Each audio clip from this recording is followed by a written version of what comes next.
bipolar cells, ganglion cells, lateral geniculate cells, and also the cells of the layer 4 of primary visual cortex. Primary visual cortex. And they have the characteristics of, that is the on center and inhibitory surround or off center and stimulatory surround. This type of pattern, they have the properties. So they have on center cell or off center. I think you have gone and acquired some knowledge. Here, on center cell and off center cell. Suppose ganglion cell,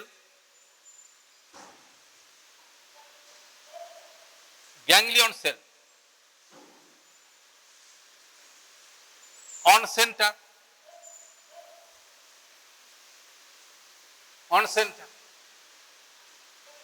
and in this type of cell, if there is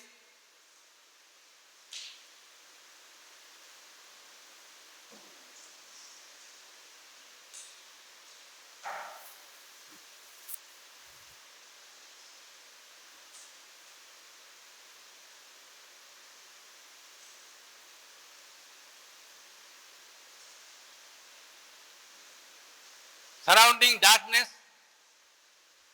and light in surround illumination, and in that case you have increased discharge. Suppose in this position, without any stimulus, there is some frequency of the action potentials, but whenever light is thrown at the center, and in that condition there is increase in the light,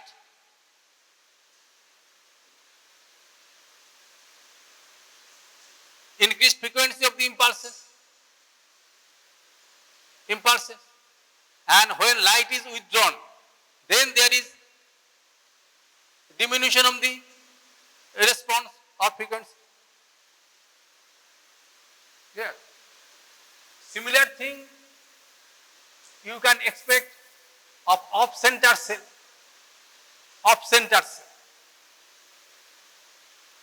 But in this case, there are no orientation specificity.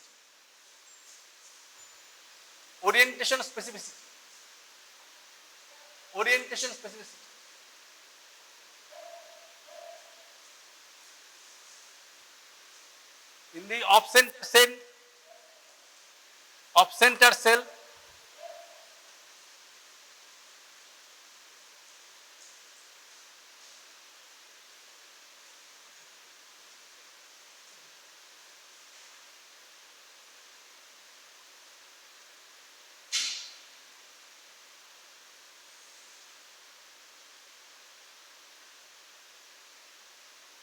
only central stimulation. In the other day we discussed with surround illumination also, only central illumination. Today we are initiating central illumination.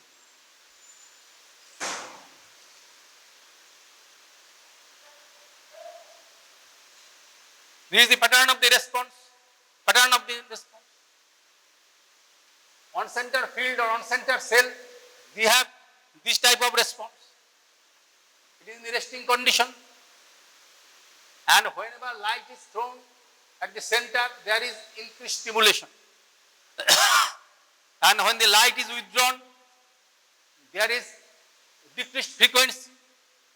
But in the off center field or off center cell, during the light, when light is centered, and then there is no stimulation, but when light is withdrawn, there is increased stimulation.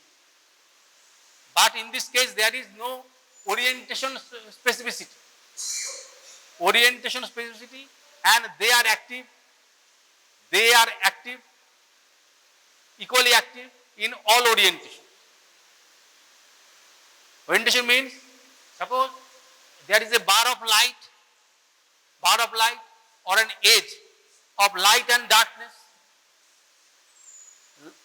and that is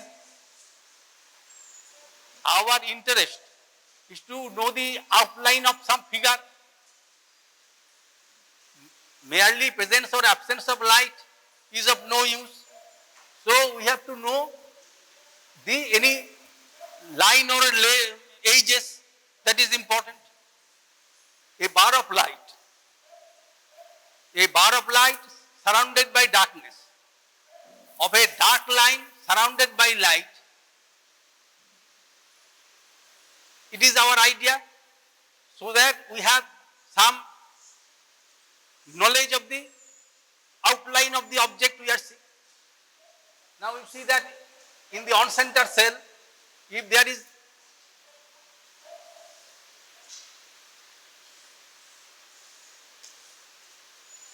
darkness surrounded by this light and darkness, it is the lighted area and it is the dark area surrounding in the field, and then it is a good stimulus in that sense. Suppose in this condition, you are considering a lighted, instead of this diffuse stimulation, you are getting a light rod-like structure, linear structure, and in that case, it is stimulating this part, central part, and minimal stimulation of this surroundings. Surroundings will inhibit this response by lateral inhibition. But in this case, up to the area where there is the layer 4 of primate visual cortex, and in this case, there is no orientation specifics. It is equally active in any orientation. There is no orientation specificity.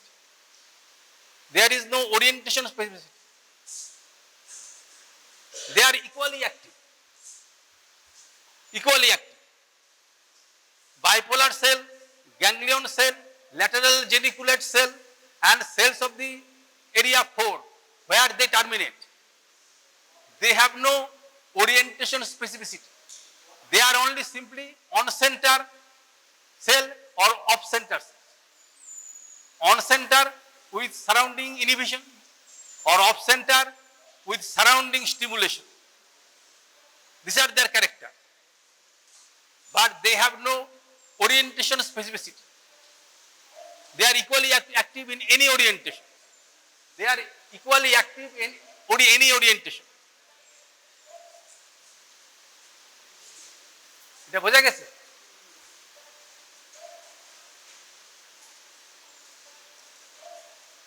A relatively better picture can explain it to the central part, and if it is this surrounding darkness, surrounding darkness.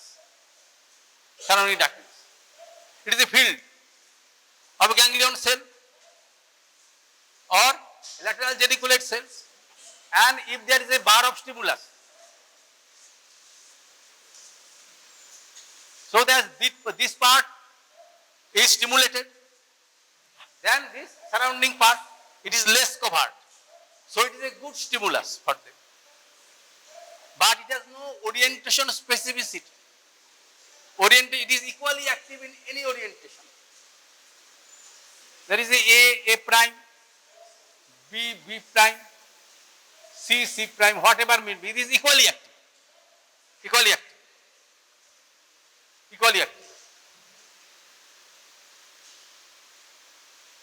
But cells in the other layers of the visual cortex, primary visual cortex, and they are strikingly different. They have orientation specificity.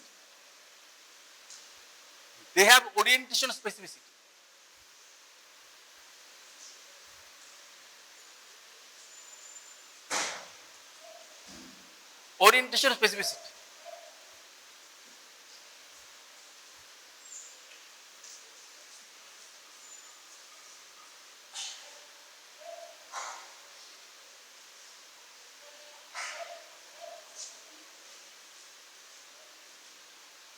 They have orientation specificity. Clear? And there are simple cells which have the orientation specificity. Simple cells. And it has also some area of stimulation. Stimulation. When it is active. When it is active. Suppose in case of simple cell of visual cortex outside the layer 4, outside the layer 4, to some extent in layer 4 maybe, and there is orientation specificity. Orientation specificity. Suppose in this case,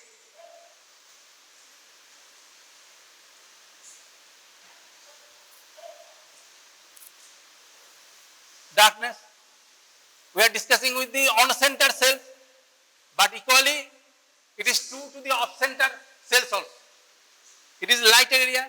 So if you consider this is a orientation, this is a orientation, and relatively center to this, and in that case it will respond. It will respond. There is orientation specificity, and also to some extent location specificity. So simple cell, suppose, and in that case it will respond to this orientation. And if this orientation is moved to this side or this side,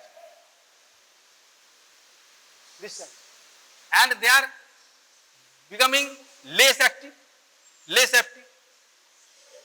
at 10 degree or so on either side, they have diminished response.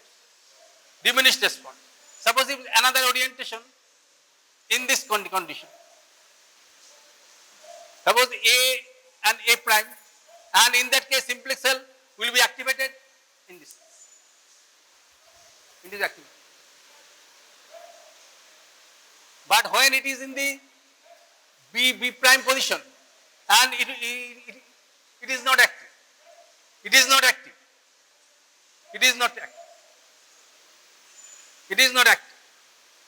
And this simple cell, it is A prime C.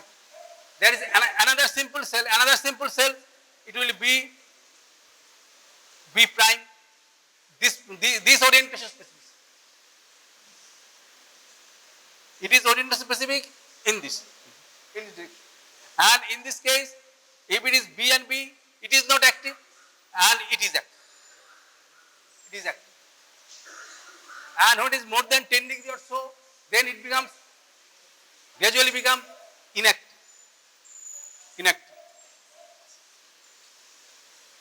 And it is also depends upon, it also to some extent depend upon the location of this stimulus. Line, age, bar in this. So if you consider the field of the ganglion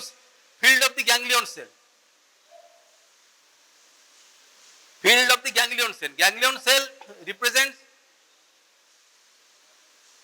the visual field. Ganglion cell is the number of the ganglion. From each ganglion cell there is an action that forms ultimately the optic nerve. And in an eye, if you consider 1.2 million, that is the optic nerve. And of this, and in this case, it is related to acuity of vision also. And cone cell numbers are few, but there are more cells dedicated to the cone cells. Visual acuity depends upon the functions of the cone cells. So textbooks, when they describe, they may not mention, but understand that they are concerned, they are more interested in the functions of the cone cells, because the bar of light or black light within the black is within the or surround nearby any lighted object, this the detection is mostly by the cone cells, cone cells. And so if you consider the field of a cone cell, then corresponding this area is to be concept of the visual field. You can divide it into that number of cells or that number of the actions that are related to the cone cells. So there is a field corresponding to it, and if this field, in case of a, suppose this is the field, suppose this is a field, this is the field, this is the field, it corresponding to good number of retinal photoreceptors, and in that case, and the bipolar cells and the ganglion cells, there is no difference in that case. Convergence from photoreceptors into bipolar cells mainly. Now, in this case, suppose as an orientation, suppose in this case is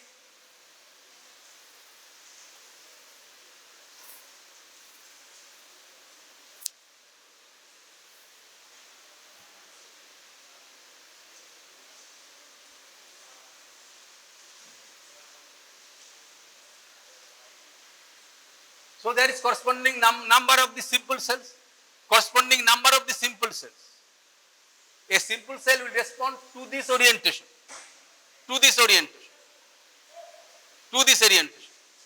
and another simple cell is orientation. So if you consider the simple cell, there is one, it is a simple cell that represents this, and another represents this simple cell. They will,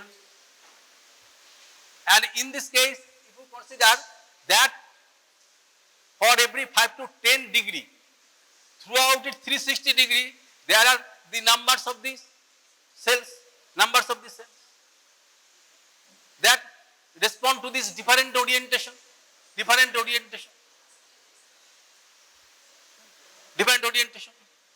Suppose in this case, if you consider that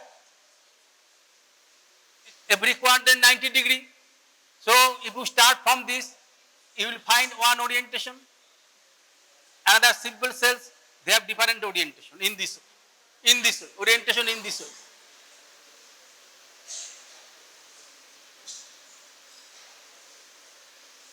Their orientation, different orientation, and they are so for a good number of simple cells for this. Otherwise, how it is possible to know in which position of the light in the retina is there? It is the field. Suppose it is the field of a ganglion cell.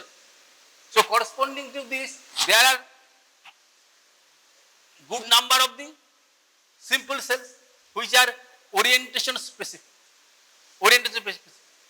and to some extent also location specific. And these are relatively difficult. I cannot understand everything about, but I am giving glimpses. So your better intelligence will find out you can extract every truth from that. In spite of deficiencies, due to my duty, I have to try to explain it. There is the field of vision for a particular. এই তুমি ওখানে সরে বসো, গাড়ি থেকে গন্ধ বেরোয়, ওখান থেকে সরে বসো। অ্যাপোক্রিন সোয়েট গ্ল্যান্ড আছে, সেখান থেকে for this 90 degree I am, so that you can compare that every 5 to 10 degree there is a one specific simple cell. You can number them 1, 2, 3, 4, 5 in this way, in the anti-clockwise direction in this way. And they form a type of column, that is called orientation column. Nervous system you have gone through, motor system, sensory system. Even the somatoaesthetic system, sensory system, there are columnar organization.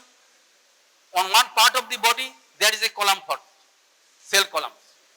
And in the, so that if you go vertically, you will find the features are all related to that particular area of the skin, columnar organization.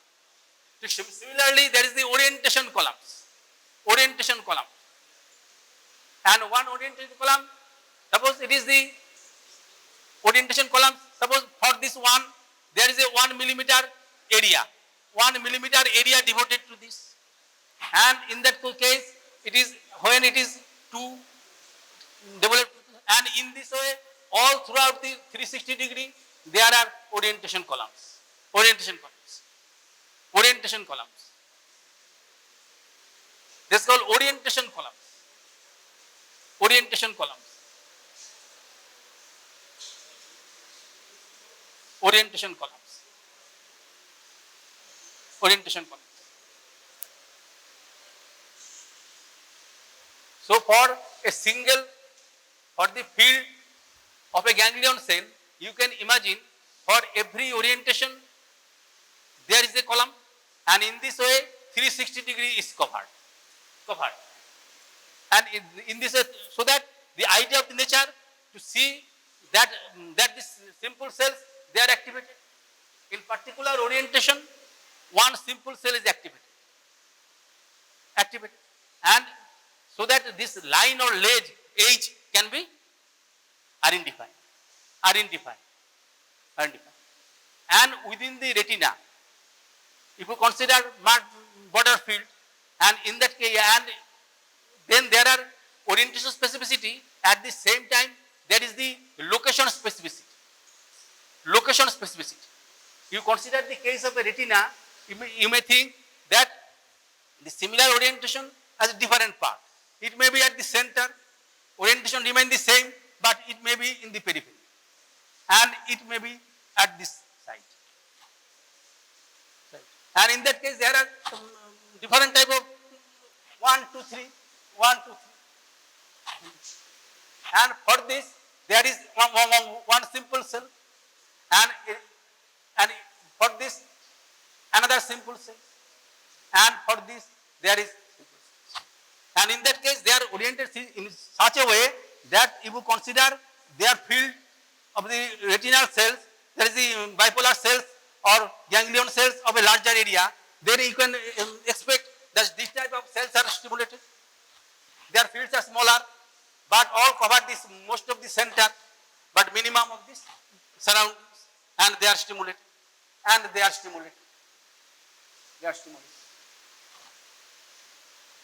So simple cells, in that case, orientation specific, and also its area specific. So to have some knowledge of this, where it is situated, whether it is displaced on one side or not, there are the cells, they are called complex cells. Complex cells.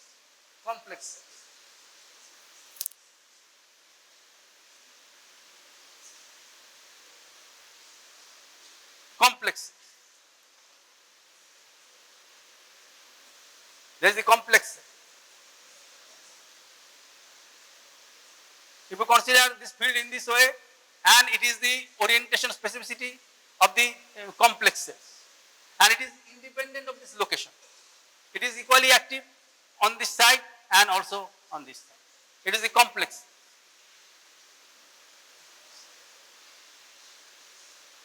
And they all merges into it. They have their information from this, and they respect the orientation but not the location. And they are more active if this orientation of light is moved in the retina in this way. Either in this way or in the other way. There may be separate complex cells. There may be separate complex cells. Yeah. And in this way, you can have the concept of a structure, a real structure. Suppose then age, if you consider this type of structure. It is this line, this complex, and if there are similarly oriented, different color, it will be better.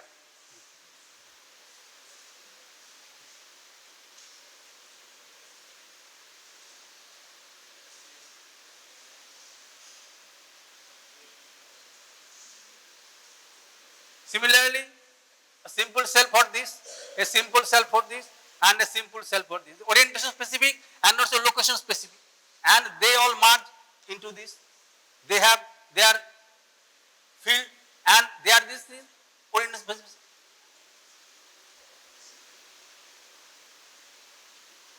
They respect the orientation but notice particular location and more sensitive when they are moved about. Moved about. Yeah. So it becoming clearer and clearer. And there are hypercomplex cells. Hypercomplex. In hypercomplex cells, they have their information from this. There is their information from this complex cell and also this complex. Hypercomplex. Hypercomplex.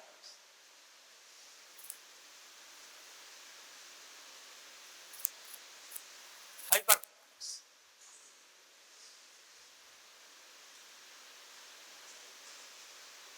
And they will get, so you will get this type of figure.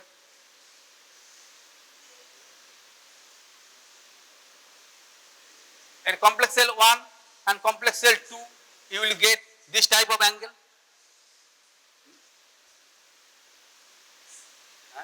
These are easy things. I do admit that these are easy things, but I am bound by my duty to explain. So they are trying to disturb because they are saying that these type of easy things are discussed in the class. I cannot do that.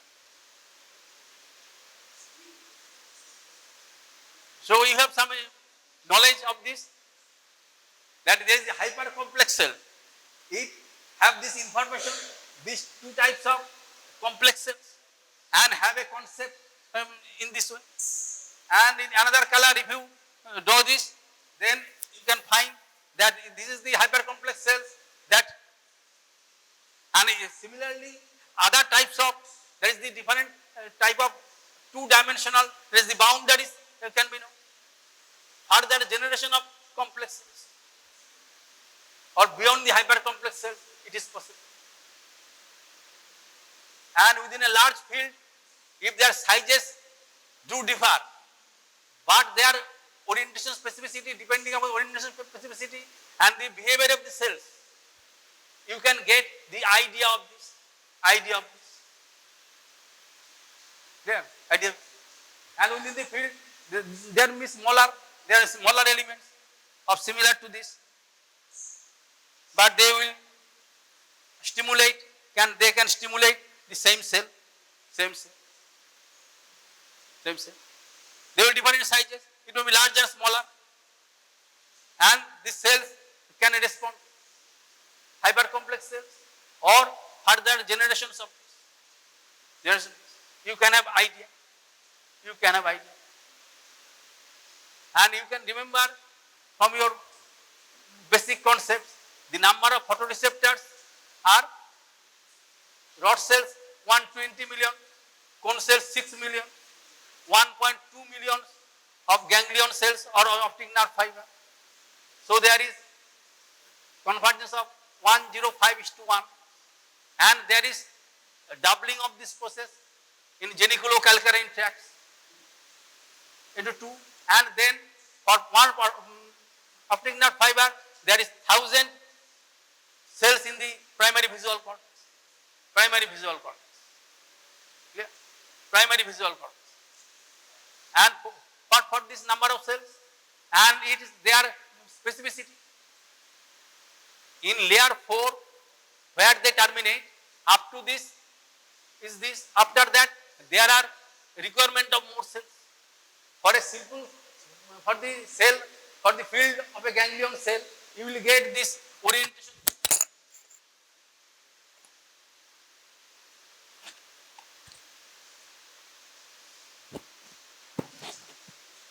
Orientation columns. You will get the orientation columns. 1 millimeter for every orientation, and it will change sequential orientation columns. And it is described in books in this way that they show this orientation. Suppose it is one orientation, it is another orientation. In the 3, there is to some extent more than this orientation. at the midpoint, in the midpoint is the orientation. And in this way, all 360 degree, you will get some orientation columns. Orientation columns. And orientation columns can be detected in experimental animals by 2-deoxyglucose. And when a cell is stimulated, cerebral cell is stimulated in a particular orientation, and these cells will extract this, but it is not metabolized, and the radioactivity can be measured, and in this way, this at different orientation or in same orientation in different sites, you gain this orientation columns. It's called orientation columns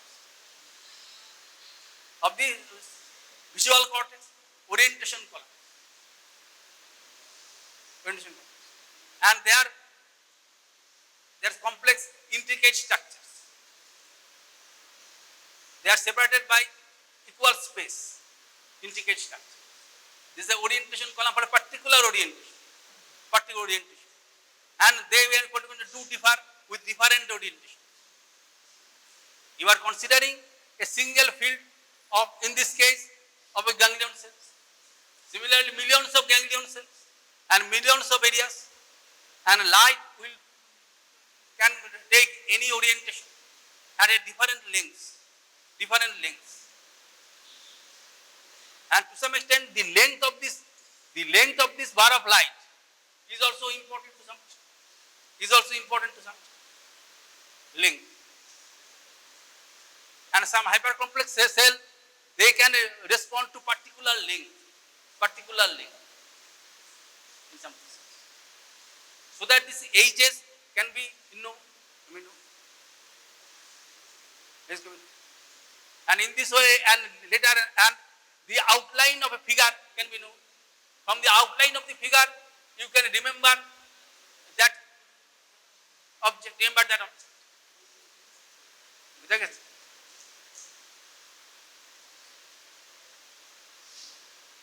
Now, these are some discussions of simple cells, complex cells, and orientation column. Another is ocular dominance column.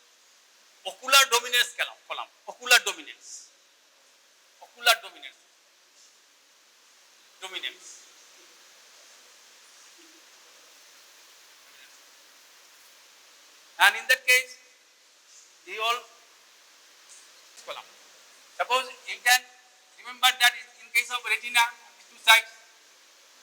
retina of the two sides, it is the macula, it is the nasal and temporal part of the retina. And this behavior is that is these optic nerve fibers when do emerge.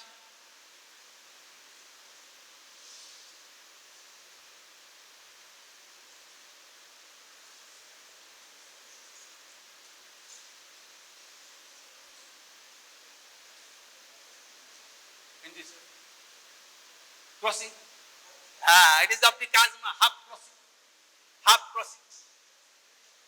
Suppose in this case,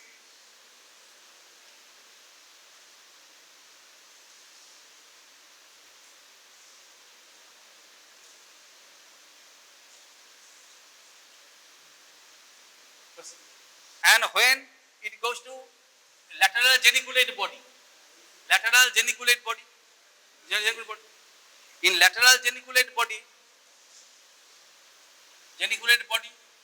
it has 6 layers.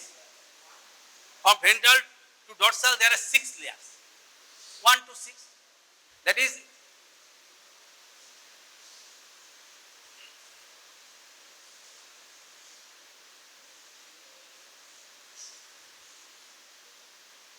on the opposite side, 1, 2, 3, 4, 5, 6.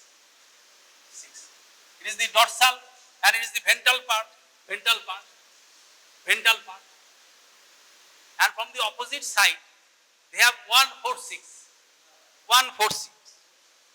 Opposite side, it is the 146. 1, 4 and 6. 1, 4, 6. Opposite side.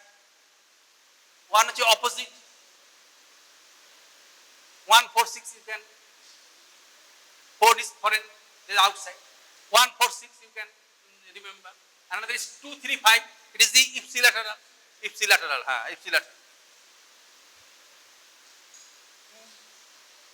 3 and 5. 2, 3 and 5. It is ipsilateral. Ipsilateral.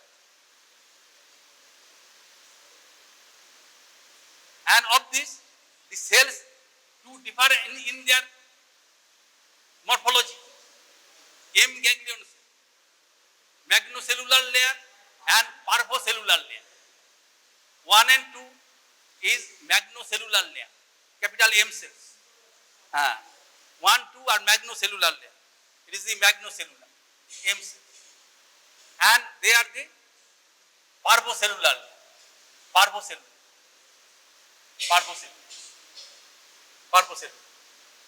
Simply parvocellular, magnocellular. And magnocellular layer, they are distributed ultimately the occipital cortex, and it is a granular cortex, and it has 6 layers. 6 layers. It is also called start cortex because the outer line of Bailard jerk is thick, and for this reason it is called start layer. And it magnocellular layer, they go deep into the layer 4C, superficial place of the layer 4C, superficial part of the layer 4C, magnocellular. And in the good text you will find this type of classification in this way. They classify in this way. Suppose it is a ganglionic cells and lateral geniculate body and visual cortex or V1. And it is the M cells, it is the P cells to consider. And this is the part of retina also, photoreceptors, they are also relatively bulky in case of this. And this type of ganglionic cell layer, you will say that is the magnocellular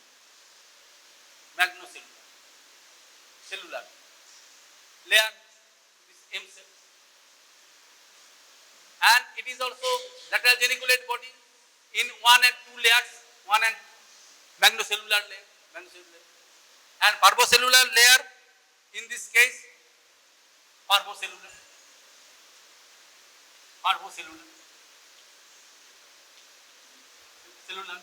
It is given in the text, there is no need of, and then it is similarly, it is the 3, 4, 5, 6 of lateral geniculate body layers. And there is the interlaminar layer in the lateral geniculate, interlaminar layer. Interlaminar.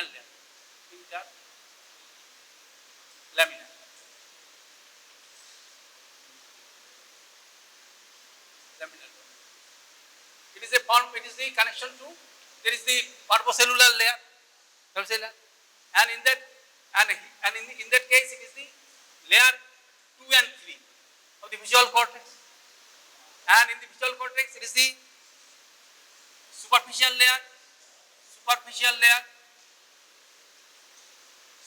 part of layer 4C, and it is the deep part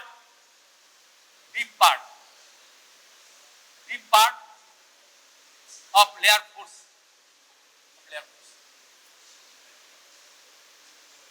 And their function is due to movement,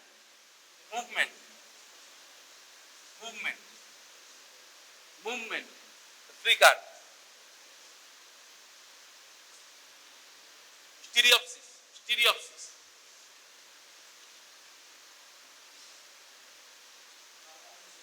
And in that case, and it is called blobs, BLOBS, blobs. And it is the color. It is the color, shape, shape, texture, etc. So these are this functional division, functional division, functional division. And in this way they are distributed, magnocellular and purpocellular layer.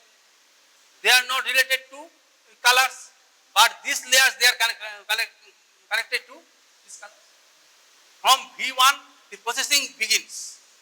So you will see the simple cells and there is this complex cells, and they are in the primarily in the visual cortex 1, and they send their information to other layers,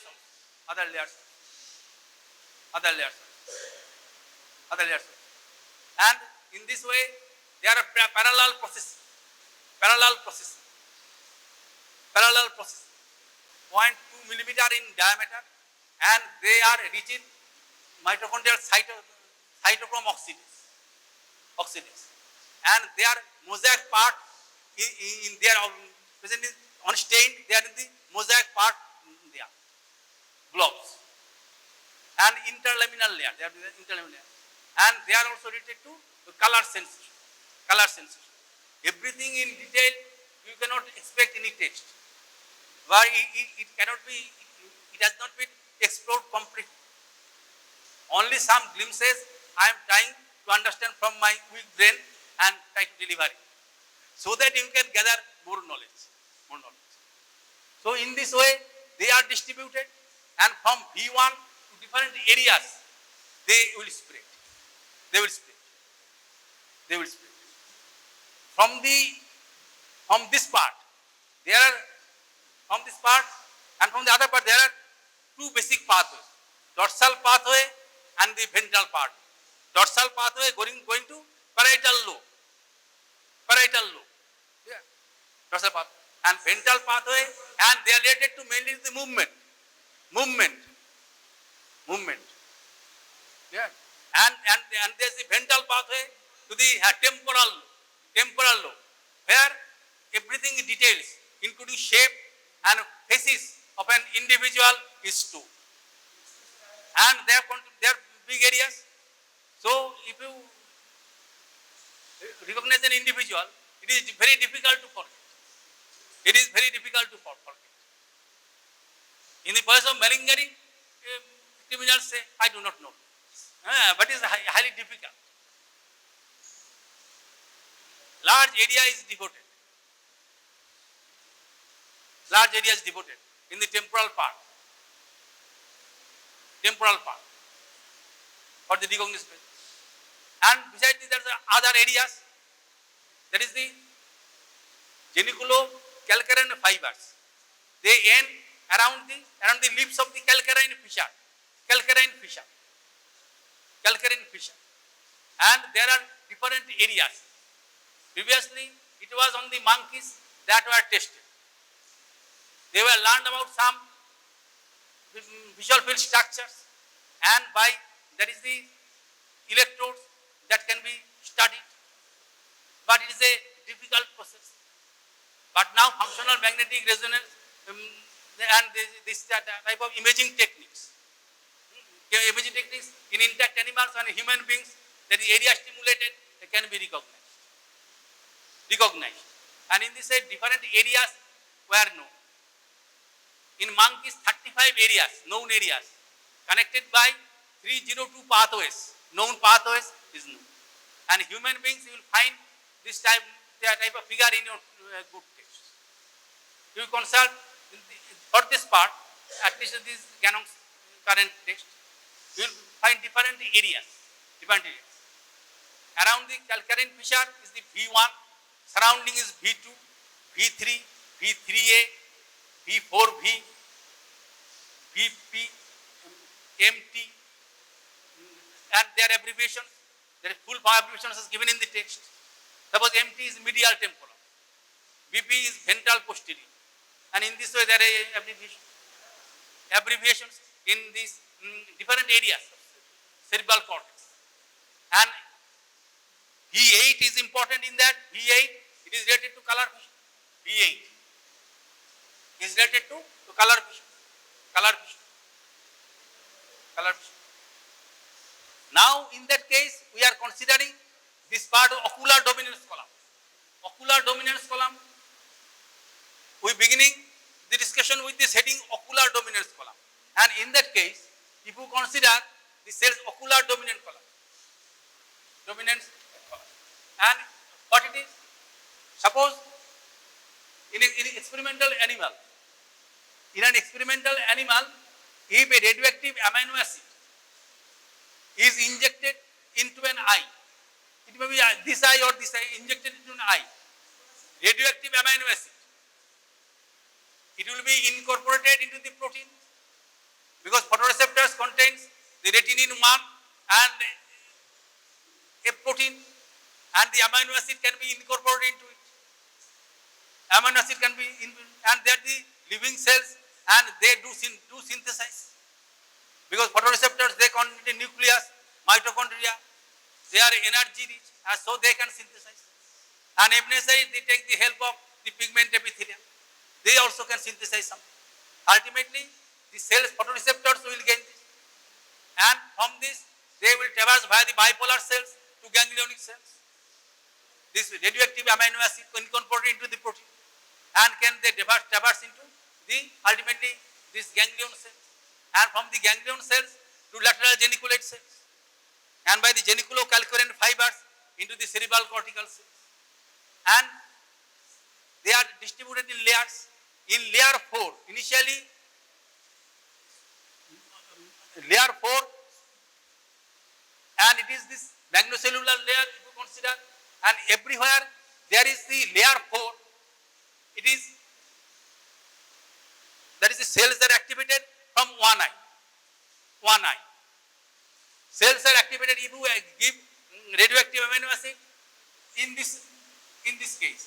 Then you will get this type of complicated types. You will give this type of complicated types. That is the, then it is this on the other side.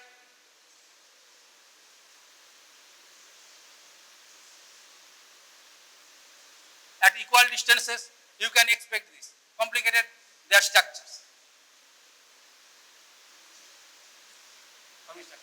There is the ocular dominance column. And it is independent of the orientation columns. And it is independent of the orientation columns. There. It is the ocular dominance column. And it is the injected eye, is the brown color, and white is the non-injected eye. So they alternate in a complicated, intricate fashion. And they can be photographed, and they are independent of the orientation column. But the simple cells and complex cells, they are not in this way. They are different types of simple cells. Some may obtain information from both eyes, some from ipsilateral eye, and some from contralateral eyes. And it is the need of the nature that when I am looking at the bar of light, it is considerable length. It enlightens both the eyes. So in simple cells, there are some cells that are, that is the 50% of cells receive information from both the layers, from both the eyes. And there are other 25 from the ipsilateral and contralateral. So they are distributed in this way. Up to the layer 4, there is division between the same side and contralateral side. But after that, the simple cells, complex cells, they receive either from ipsilateral side or contralateral side or from the both sides. But the strengths do differ. Suppose in this case, if you consider it is the ipsilateral, if it is contralateral, you will find this simple cell is from this side, and it is from this contralateral side. It is simple cell, contralateral sides, and in between there are some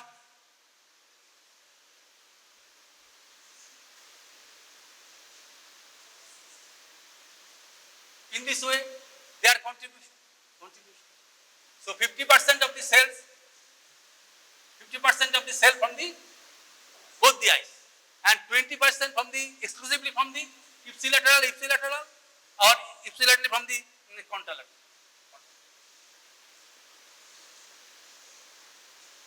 Similar to complex, and it is in nature. When we are seeing, there is the light is falling according to its position, So the eyes can resolve this, and how it is possible? And the nature of every device.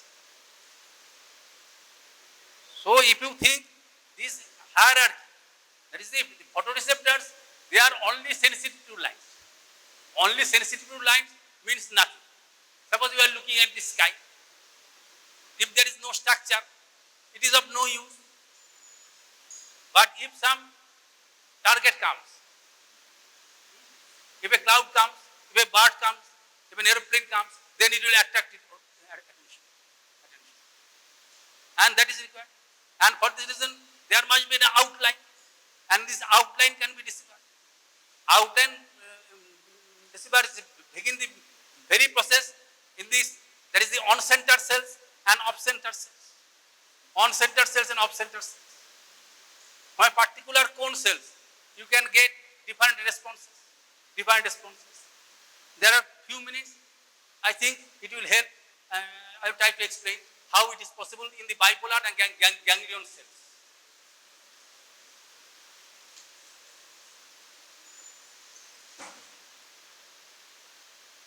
Suppose it is a cone cell.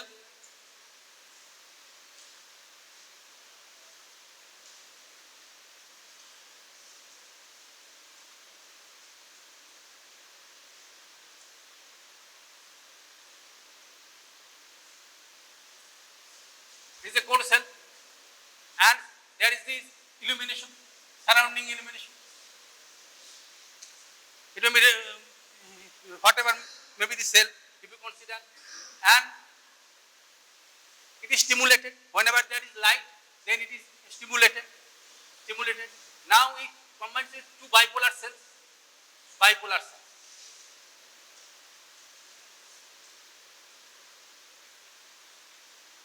cells.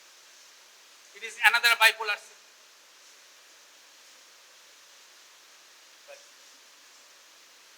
It is one ganglion cell.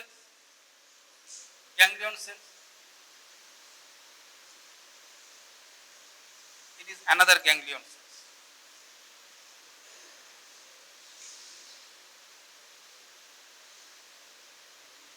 Suppose it is on-central bipolar cells. On center, and it is the off center.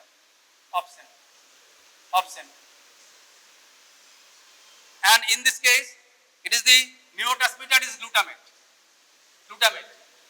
Neurotransmitter is glutamate. And during dark, there is liberation of this glutamate, and here there is metabotropic receptors. R receptors. MR6, G protein coupled receptors. And it is the ionotropic receptor in this AMPA kainate.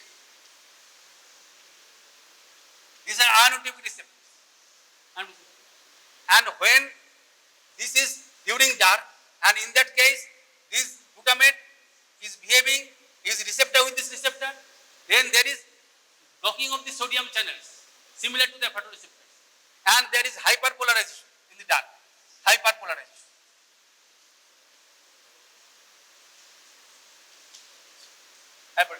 And in this case, during dark, then there is depolarization. This is depolarization.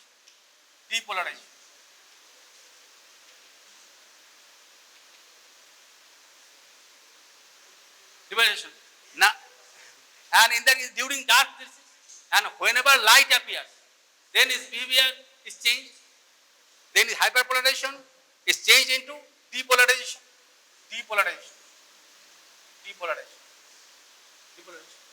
And there is liberation of glutamate in this, and in that case there are AMPA, and in that case that is the AMPA, kainate, N-methyl D-aspartic acid, NMDA receptors. And during dark, then during light, then there is stimulation. But in this case, it is liberating something. It is during the liberating something inhibitory. But when light appears, then it becomes hyperpolarized. It becomes hyperpolarized.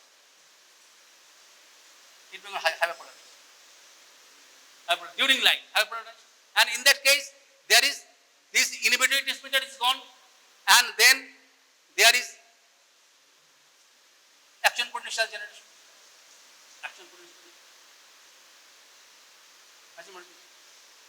So there are different routes it is possible. So, and it is the on-center cell, it is the off-center cell. And in this case, the light when falls in the surrounding area, then it becomes stimulated. And it is in this case, there is the on-center cell, and it is the glutamate, and this is the metabotropic glutamate receptors. GPCR, G protein binding protein receptors, MRSS6 R6 or so, it is written in the text, you can confirm. And so during darkness, and it becomes hyperpolarized. And whenever light is there, then this function is gone, and it becomes depolarized, and glutamate is released, and action potential will produce. Depolarization, action potential is depolarization. And similarly, in that condition, if the center, it is no response. But this when light falls in the off-center cell, and in that case, it is normally in the dark, it is depolarized. So from depolarized neuron, interneuron, some inhibitory transmitter will be liberated. But when light falls in the surrounding, that is the surrounding area is stimulated, and in that case it is inhibited. But in that case there is depolarization to hyperpolarization, and this inhibitory transmitter is gone, and there is generation of the action. In this way, there is this bifurcation of this. So from this is the on-center and off-center cells, and it is the functions of the bipolar cells, ganglion cells, lateral geniculate cells, and so initial layers of the where they terminate in layer 4 of the primary occipital area.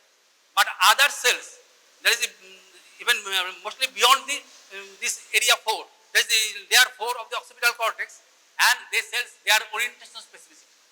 In case of simple cells, they are orientation specific and also site specific, and they all then converge into a complex cells that respects the orientation but not its location, and is more active when it is moved. In either direction, there may be different types of cells, and different complex cells, they merge into hypercomplex cells, and where you can get this. And in complicated pictures, you may have the combined action of the hypercomplex next generations of cells, so that they become active. And in this connection, you have to remember that only good text said that up to 20% of the actions from the retina directly enter into the lateral geniculate body. Other fibers are from the different area of the cerebral cortex body. So that has some informing action, feedback action, and this feedback action is important, and it also involves the relation with other areas of this, other somatosensory areas also. When you look at object and also handle it, then it is better retained in the memory. So there are interconnections. Clear? And this is the there are some parts of vision is not discussed. I think it is requires discussion. There are different movements. There is the saccades, pursuit movements, strabismus, cross diplopia, uncrossed diplopia also. They require more discussion. discussion.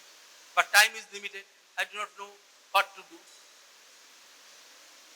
Should we take another class for vision? This depends upon you. তোমরা কি চাও আমাকে আরেকটা class vision সম্বন্ধে আমি আলোচনা করব কি করব না? তাহলে পরে সেখানে ওই পার্টগুলো আমি আলোচনা করে দিতে পারি। ডিফারেন্ট অ্যাক্সেসে কী করে মুভমেন্ট হয়, প্র্যাকটিক্যাল পার্টও কিছু থাকবে, স্ট্রাবিসমাস বা অন্যান্য জিনিসগুলো, ক্রস ডিপ্লোপিয়া, আনক্রস ডিপ্লোপিয়া, এগুলি সম্বন্ধে তোমাদের একটা কনসেপ্ট থাকা দরকার। আমার মনে হয় আমি আলোচনা করতে পারবো, তুমি পড়বে না পড়বে, আরেকটা ক্লাস নেওয়া যেতে পারে। তারপর থেকে আমি hearing of the roots of trigeminal along with the trigeminal ganglion plus the 3 divisions of trigeminal nerve. We have covered all those things in our last class. We have talked about the ophthalmic division, about the lacrimal branch and the frontal branch.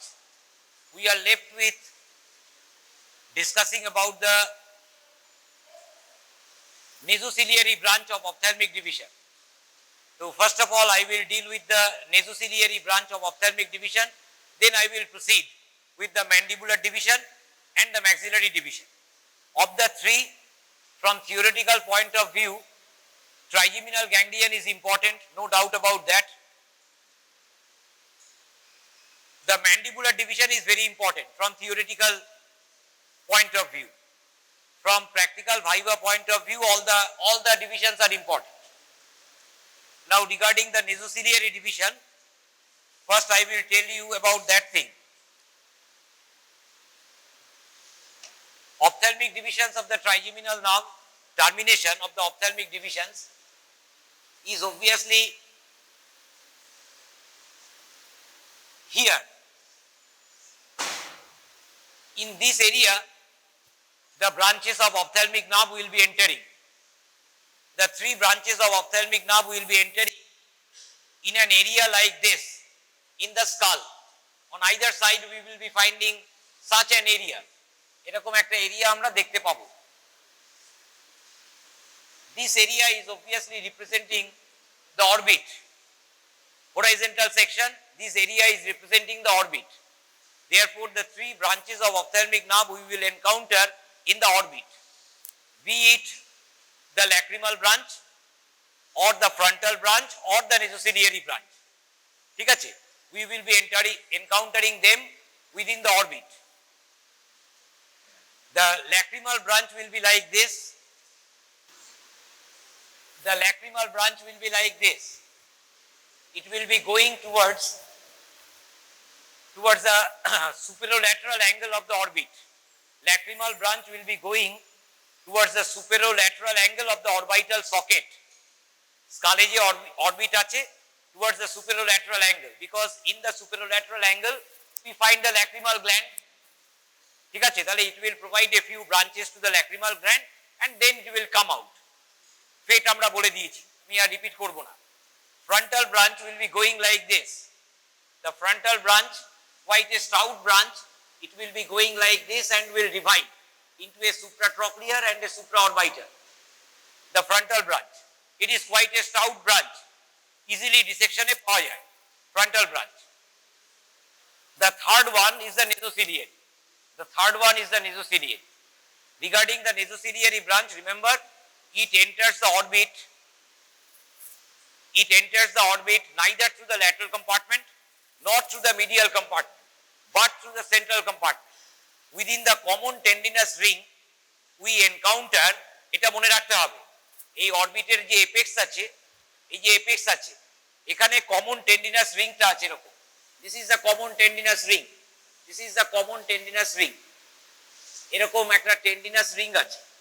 Within the common tendinous ring, we will be finding quite a good number of cranial nerves, their branches. We will be finding the superior ramus of the oculomotor nerve.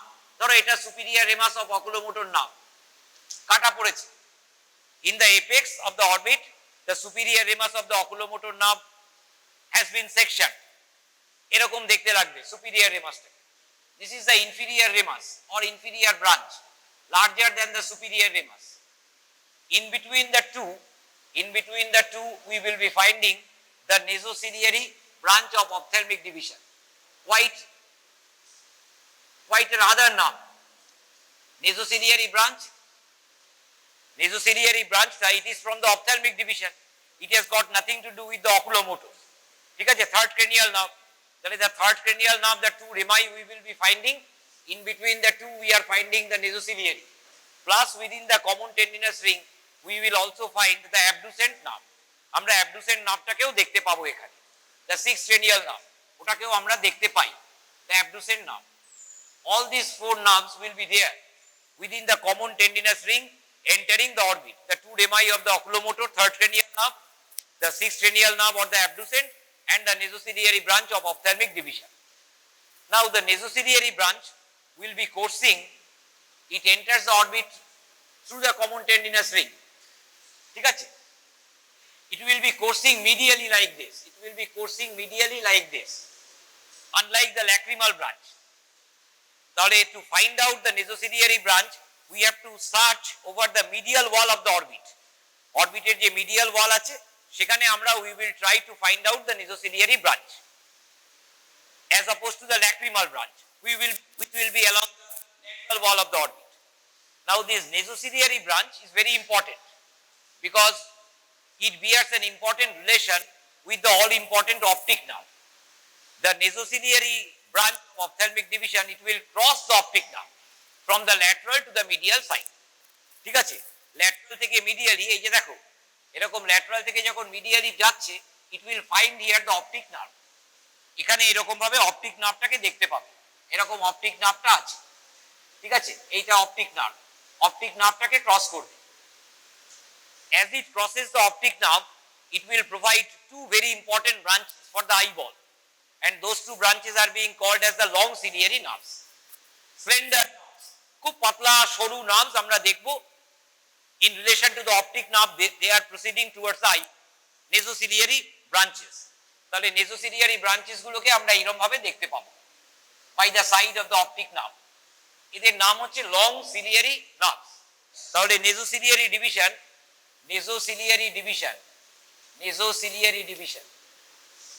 nasociliary branch of ophthalmic nerve, এর এই branch মনে রাখতে হবে long ciliary nerves. Eyeball হবে, আজকে থেকেই শুরু হয়ে যাবে আইবল, long ciliary nerves দুটো আছে, long ciliary nerves. ঠিক আছে, they will enter the eyeball, they will provide sensory filaments to the eyeball. সব থেকে important sensory filaments of the eyeball, the long ciliary nerves provide. ধরো long ciliary nerves, they are carrying sensory fibers. The most important group of sensory fibers will be providing innervation to which part of the eyeball? তোমার common sense থেকে তুমি বলো। এই যে long ciliary nerves আমরা দেখছি, এরকম শর্ট সিলিয়ারি নার্ভস আমরা দেখতে পাবো। Short ciliary nerves obviously they are shorter in length than the long ciliary nerves. Long ciliary nerves, their name implies they are entering the ciliary body. Ciliary body তে নিশ্চয়ই যাচ্ছে, কিন্তু ciliary বডির ইনারভেশনটা কিন্তু অতটা ইম্পর্টেন্ট নয়। ঠিক আছে, ciliary বডিতে দেবে কিছু ফাইবার্স দেবে, ইম্পর্টেন্ট ফাইবার্স, কিন্তু তার থেকে অনেক বেশি important group of sensory fibres আছে লং সিলিয়ারি নার্ভস। কোথায় যাচ্ছে তারা? তুমি তোমার কমন সেন্স থেকে বলবার চেষ্টা করো। হ্যাঁ বল, হলো না। রেটিনায় আমরা সেন্সরি ফাইবার্স নিয়ে কোনো চিন্তা করি না, কারণ রেটিনা তো নিউরাল রেটিনা, তার জন্য তো অপটিক নার্ভ বসে আছে। কাজে এটা একেবারে ওয়াইল্ড গেস হয়ে গেল, রেটিনা বলার কোনো মানেই হয় না। ঠিক আছে, এটা উত্তরটা ঠিক হলো না। ঠিক আছে, আমাদের eyeball is like a globe. আইবলটা তো একটা গ্লোবের মতো। আইবলের একটা ছোট্ট অংশই আমরা কেবল দেখতে পাই থ্রু দ্য প্যালপেব্রাল ফিশার। আইবলটাকে দেখতে পাই কোথা দিয়ে? তোমাকে যদি জিজ্ঞেস করি অ্যানাটমিতে, তোমাকে বলতে হবে we look at our eyeballs through the palpebral fissures. দুটো আইলিড কে বলে, আইলিডের অ্যানাটমিক্যাল নাম হচ্ছে প্যালপেব্রা। তাহলে আপার আইলিড আর লোয়ার আইলিডের মাঝখানে যে ফিশারটা আছে, যে গ্যাপটা আছে, when our eyes are open, যে গ্যাপটা আমরা দেখতে পাই, ওটার নাম হচ্ছে প্যালপেব্রাল ফিশার। তাহলে through the palpebral fissure we can see only a small part of the eyeball, and that part of the eyeball is being called as the visible part of the eyeball. Most of the eyeball is invisible, দেখতে পাচ্ছি না তো। Unless we dissect the orbit, আমরা eyeball দেখতে পাবো না। Most of the eyeball is hidden from our view. We can see only the visible part of eyeball. Visible part of eyeball যেটা তুমি দেখছো সেখানে কি আছে? সেখানে the most important thing for vision কি বলো? What is that most important thing for vision in the visible part of eyeball? তোমাদের মুশকিল হয়ে গেছে কি আমি এই ব্যাচটাকে পড়াতে নিয়ে যেটা দেখতে পাচ্ছি, is it grayish black? No. Cornea is like a glass. It is like a transparent sheet of glass. তাহলে why it appears grayish black?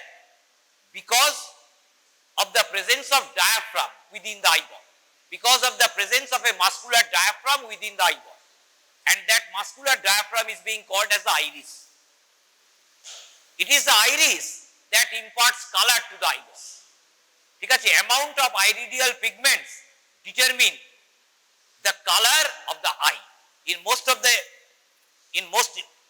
Indians, the color of the eye is grayish black. ঠিক আছে, plenty of melanin pigments are there in the muscular diaphragm which is being called as the iris. Because of such pigments in the iridial stroma, the eye appears grayish black.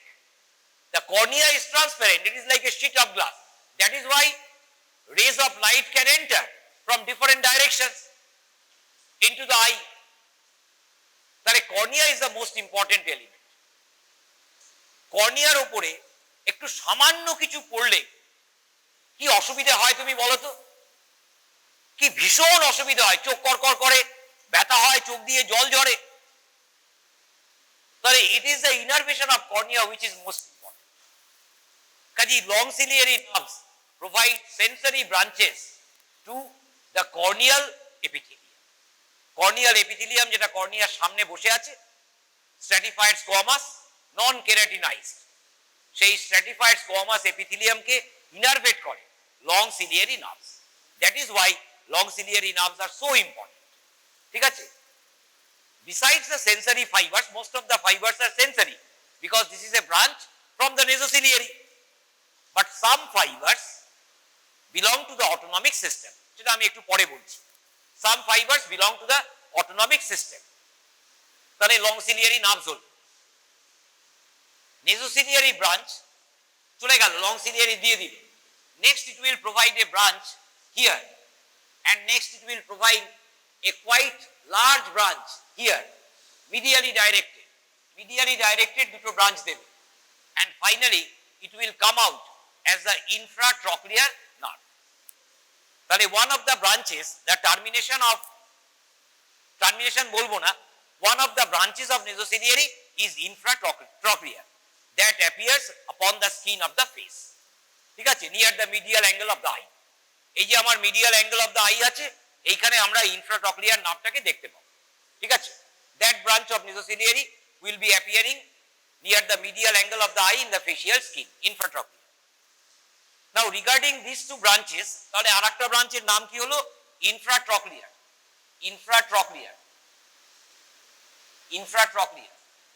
The next branch, this one, is being called as posterior ethmoidal.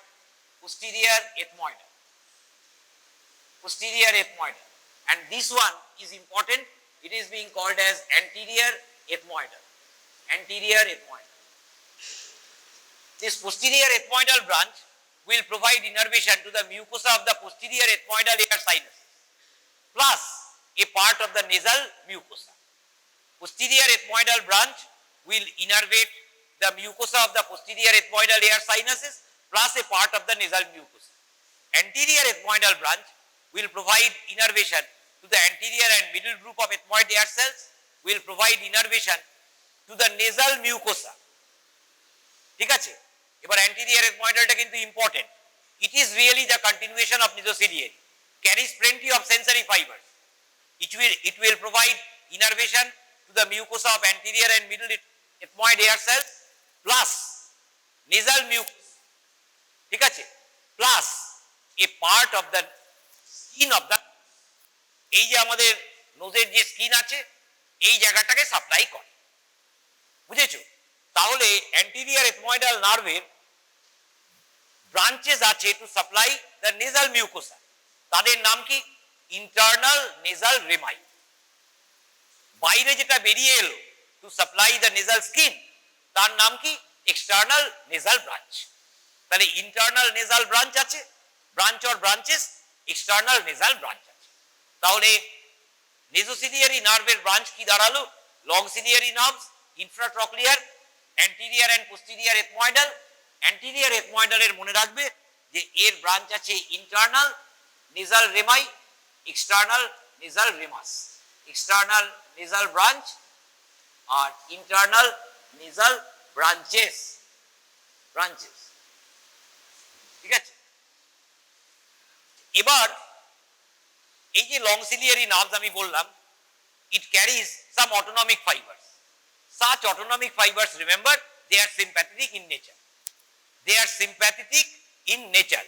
Mesociliary nerves e je autonomic fibers ache, they are not parasympathetic. They are sympathetic. They join somewhere in the course of the আমি বলবো না, ঠিক আছে? কারণ ওটা বলতে গেলে আবার টানতে হবে অনেকটা, বলছি না। Somewhere along the course of the nasociliary it will be joined by some sympathetic fibers. ধরো এই যে নেজোসিলিয়ারিটা যাচ্ছে, এই নেজোসিলিয়ারি is going like this, এই রকম ভাবে যাচ্ছে, এরকম ভাবে যাচ্ছে। Somewhere in its course it will be joined by sympathetic fibers, and such sympathetic fibers are destined to supply among other things, the most important thing পরীক্ষার জন্য তোমাকে যেটা জানতে হবে, these fibers will be supplying, তাহলে they will be entering the eyeball via, দেখো নেজোসিলিয়ারিতে join করলে, নেজোসিলিয়ারি is not entering the eyeball, entering the eyeball are the long ciliary branches. তাহলে these fibers will hitchhike the long ciliary nerves, simply jump on to the long ciliary branches. Via the long ciliary branches they will enter the eyeball, will supply the dilator pupil, will supply the dilator pupil. Dilator pupil বলে আইরিসের ভেতরে আমি কি বললাম যে iris is a muscular diaphragm, তাহলে আইরিসের ভেতরে muscles আছে। কি মাসলস আছে? Smooth muscles in the form of A constrictor muscle, তার নাম হচ্ছে constrictor পিউপিলি, which will help in reducing the size of the pupil, and another one antagonistic dilator pupil, which will increase the diameter of the pupil. ঠিক আছে? পিউপিলের diameter বাড়াবে dilator পিউপিলি, diameter কমাবে constrictor pupil. Dilatation of পিউপিলকে ডাক্তারি পরিভাষায় কি বলা হয়? Why, when we need dilatation of the pupil, when we need dilatation of the pupil, ক্যামেরার অ্যাপারচারটাকে বাড়াবো কখন? অন্ধকারে। খুব স্বাভাবিক। এই অন্ধকারে পিউপিলটাকে বাড়ানোকে কি ইংরেজিতে বলে? অন্ধকারে গেলে পিউপিল বড় হয়, আলোতে গেলে পিউপিল ছোট হয়, কারণ কম লাইট ঢোকাতে হবে, নইলে অ্যাবারেশন হবে। অন্ধকারে গেলে পিউপিল বড় হওয়াকে বলে ডার্ক অ্যাডাপ্টেশন, আলোতে গেলে পিউপিল ছোট হওয়াকে বলে light adaptation. This is as simple as that. Ophthalmic division নিয়ে হয়ে গেল কথা, ঠিক আছে? এবার let us proceed on to the mandibular division, which is important from theoretical point of view. Mandibular division of the trigeminal nerve.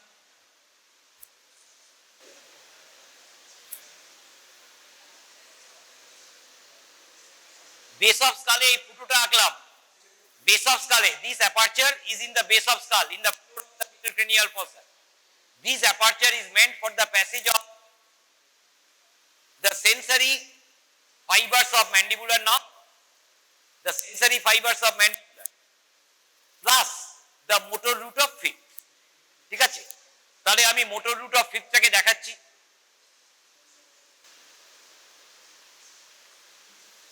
This is the motor root of fifth. This is the motor root of fifth. And this is the sensory fibers of mandibular.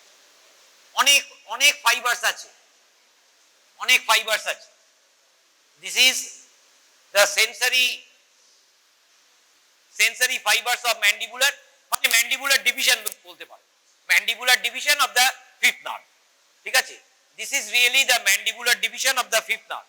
This one, this is the mandibular division of the fifth nerve, mandibular division of the fifth nerve.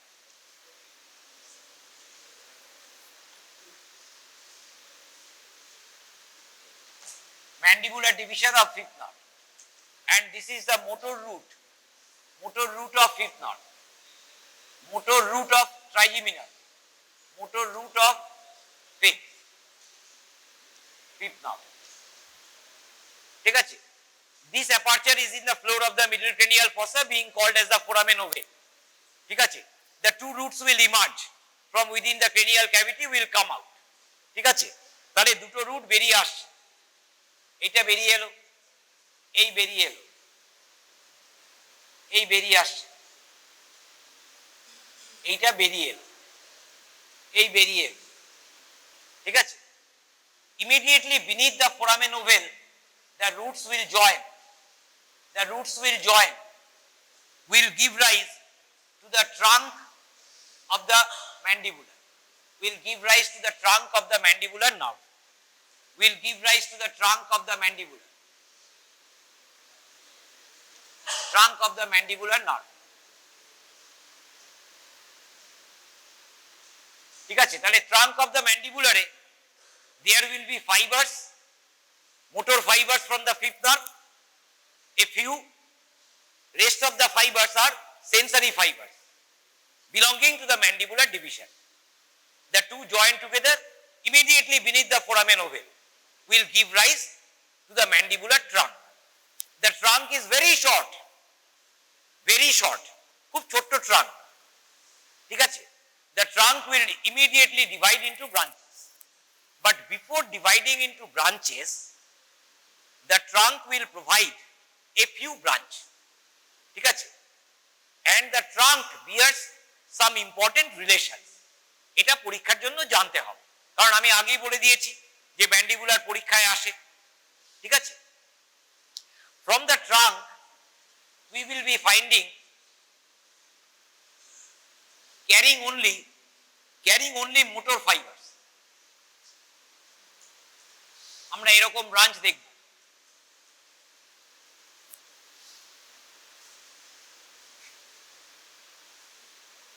আমরা এরকম branch দেখতে পাবো, ঠিক আছে? আর কি দেখব?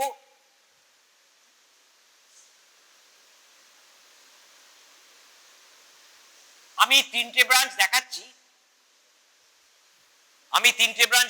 তিনটে branch আছে ট্রাঙ্ক থেকে। এবার এই তিনটে ব্রাঞ্চ তিনটেও থাকতে পারে, আবার একটা থেকে তিনটে ব্রাঞ্চও হতে পারে, ঠিক আছে? দেখে নেবে বইয়ে দেখে নেবে, তার কারণ আমি তো পড়াই না, বলে দিয়েছি, পড়ে আমি পড়াবো না, আমি যেখানে আমার ডাউট আছে আমি তোমাকে বলে দিচ্ছি। তাহলে from the trunk of the mandibular we will be finding quite a few branches. Those branches are meant to supply three muscles. এই তিনটে মাসেলের নাম তোমাকে মনে রাখতে হবে। আচ্ছা, মাসেলগুলো কি? এই যে তিনটে ব্রাঞ্চ দেখাচ্ছি, এটা একটা ইম্পর্টেন্ট মাসেল, মিডিয়াল টেরিগয়েড, একটা মাসেল ইম্পর্টেন্ট। তাহলে from the trunk fibres carrying only motor, ঠিক আছে? This branches are carry only motor fibre, তার মানে মোটর রুট অফ ফিফথ থেকে আসছে। কিন্তু আবার সেই সব সত্যি যে they are coming from the trunk of the mandible, ঠিক আছে? তাহলে ম্যান্ডিবুলার ট্রাঙ্কের ব্রাঞ্চই বলতে হবে, মিডিয়াল টেরিগয়েডকে সাপ্লাই করবে। আর একটা সাপ্লাই করবে এইরকম নামের একটা মাসেলকে, এটা অলরেডি পড়ানো হয়েছে, খুব important muscle, tensor of the tympanic membrane, tensor tympani, middle ear cavity Subhromoy পড়িয়েছে, নাম বলেছে। For the tensor tympani muscle there is a canal within the petrous temporal, ঠিক আছে? ক্যানাল ফর টেন্সার টিম্প্যানাই বলি, above the canal for the auditory tube, তার উপরে থাকে। ওখানে সিলিন্ড্রিক্যাল মাসেলটা থাকে, ঠিক আছে। তারপরে মিডল ইয়ার ক্যাভিটিতে ঢুকে হ্যান্ডেল অফ ম্যালিয়াস রুট, সেখানে ইনসারশন হয়, ঠিক আছে। তাহলে টেন্সার টিম্প্যানাই। আর একটা কি মাসেল? টেন্সার ভেলি প্যালেটিন, টেন্সার ভেলি প্যালেটিন, প্যালেটিন। These three muscles are supplied from the trunk of the mandible, carrying motor fibers. Motor fibers are from the motor root of fifth nerve, ঠিক আছে। তাহলে these muscles obviously develop from the myotome of the first arch. These muscles obviously develop from the myotome of the first arch. Next, in relation to the trunk of the mandibular, short trunk দেখো এই ছোট্ট, on the medial aspect of the trunk of mandibular we will be finding a very important parasympathetic ganglion on the medial aspect. তার মানে এটা যদি আমি lateral aspect থেকে দেখছি, ল্যাটারাল অ্যাসপেক্ট থেকে ট্রাঙ্কটাকে দেখছি, তাহলে দেখতে পাবো না। তাহলে unless I twist the trunk, আমি যদি ট্রাঙ্কটাকে টুইস্ট না করি, আমি কিন্তু গ্যাংলিয়নটাকে দেখতে পাবো না। একটা ছোট্ট ভেরি ইম্পর্টেন্ট প্যারাসিম্প্যাথেটিক গ্যাংলিয়ন ওখানে আছে, connected to the trunk of the mandibular, ঠিক আছে। তার নাম কি? তার নাম হচ্ছে ওটিক গ্যাংলিয়ন, ঠিক আছে। তাহলে এই রকম জায়গায় মিডিয়ালি আমরা একটা গ্যাংলিয়নকে দেখতে পাবো, ঠিক আছে। আমি মিডিয়ালি একটা গ্যাংলিয়নকে দেখতে পাবো, medial two the trunk.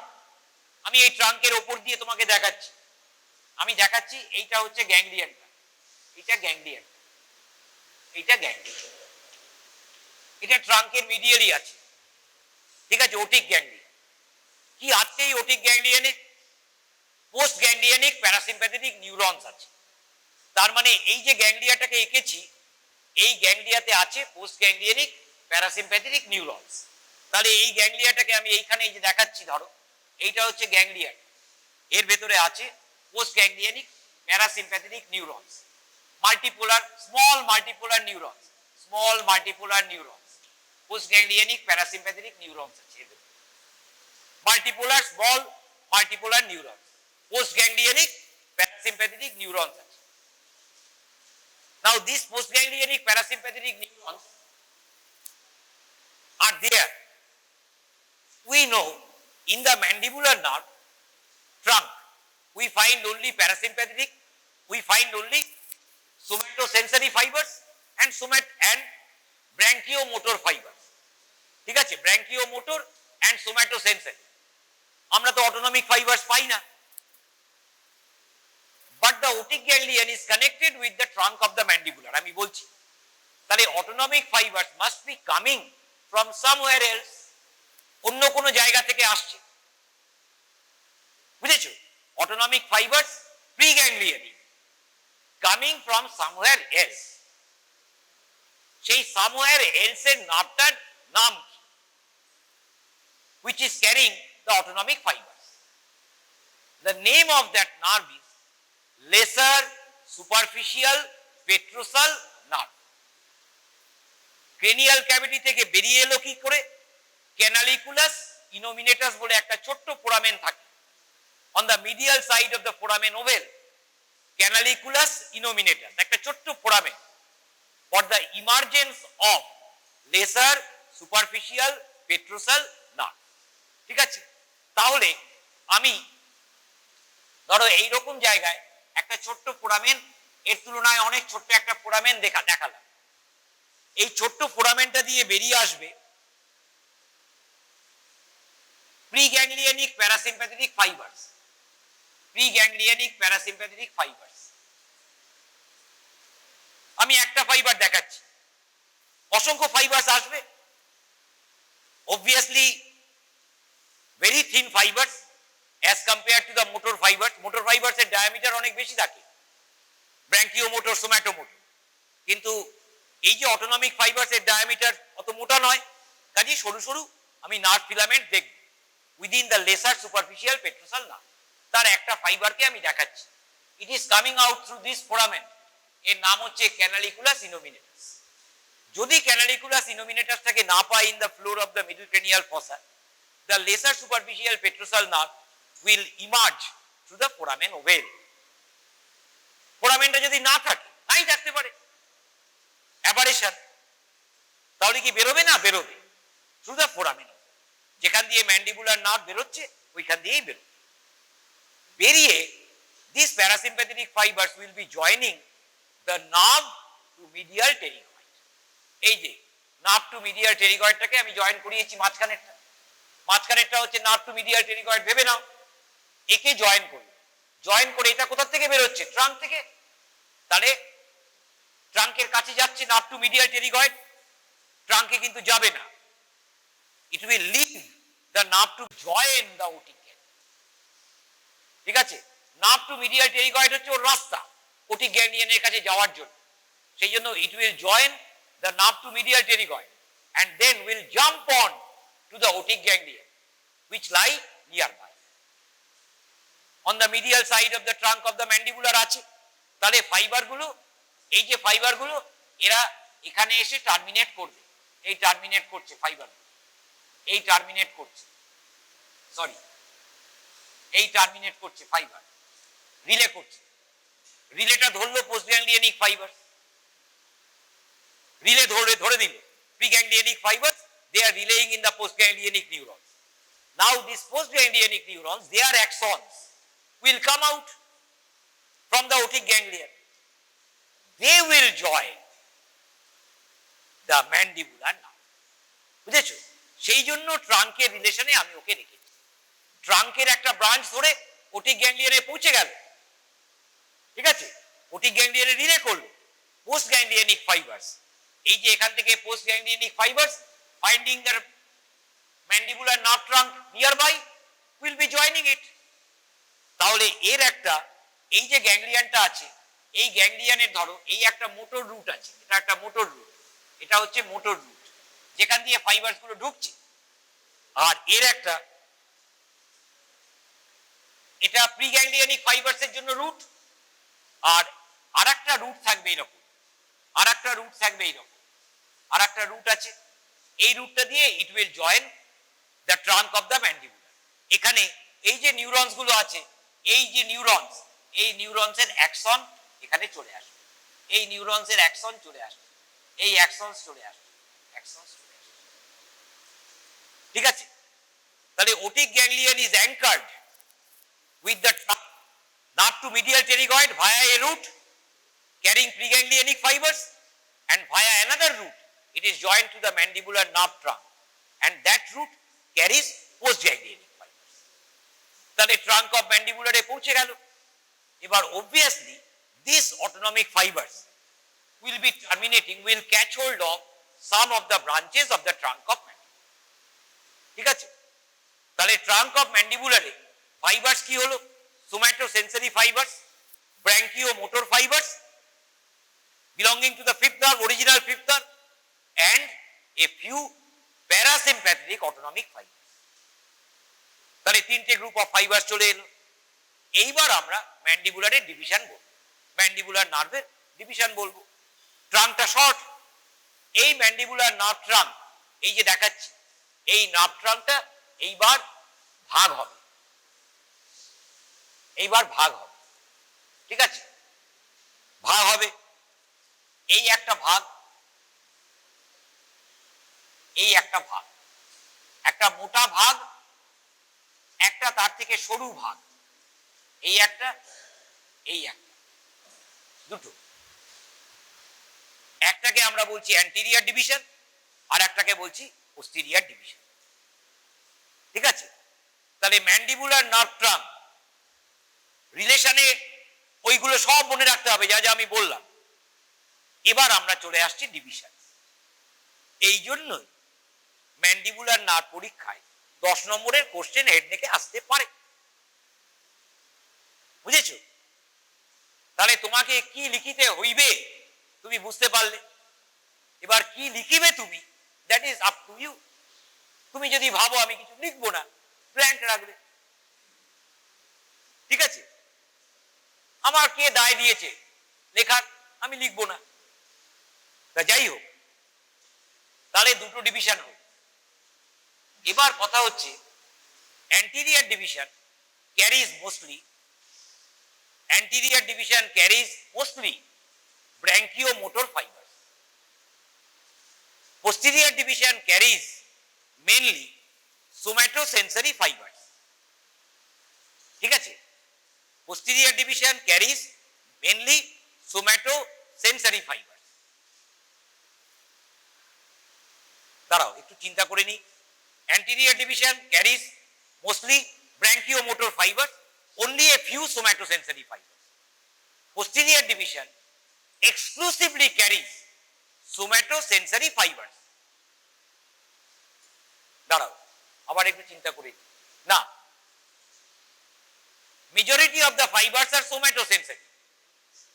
A few fibers are branchiomotor. Likewise, a few fibers are visceromotor parasympathetic.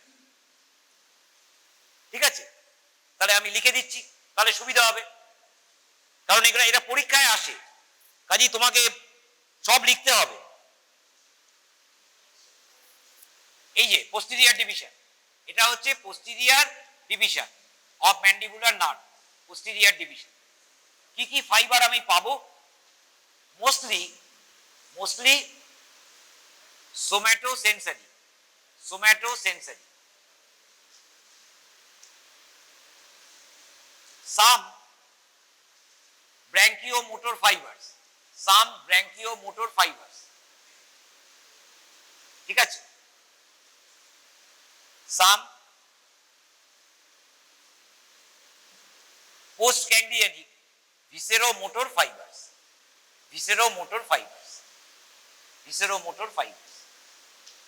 Parasympathetic. ঠিক আছে, তাহলে কি কি ফাইবারস নিয়ে যাচ্ছে আমি বুঝতে পেরে গেলাম। এইবার এই দুটো ডিভিশন থেকে ব্রাঞ্চেস, কারণ ডিভিশন তো আলটিমেটলি ডেস্টিনেশনে যায় না, division will divide into branches, they will reach the destination. তাহলে অ্যান্টিরিয়র ডিভিশন, এই যে অ্যান্টিরিয়র ডিভিশন, এই অ্যান্টিরিয়র ডিভিশন থেকে আমরা